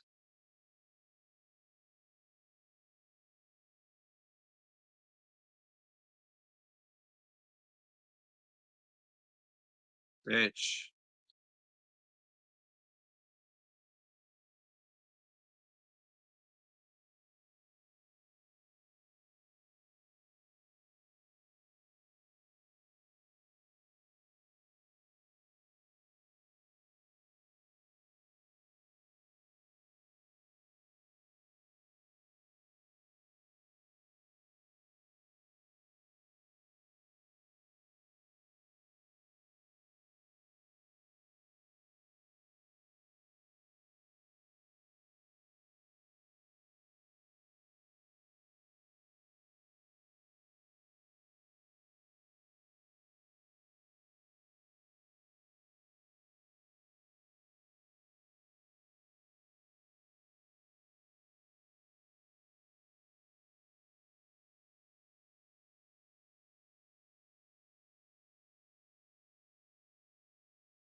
Damn it.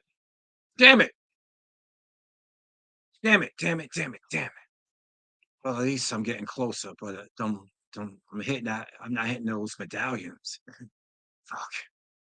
All right. That's good for now, cause I gotta go. Let's save the game. Mm,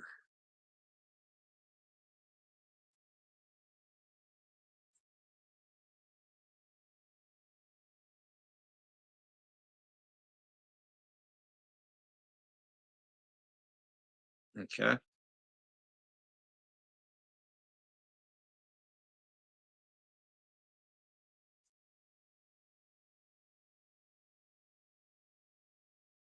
Everybody, I'm about to wind this one up. I went far long. I said far longer than I thought I would. I got addicted to that whole thing. Let's see, charms. Put left. Put center. Put right. All right.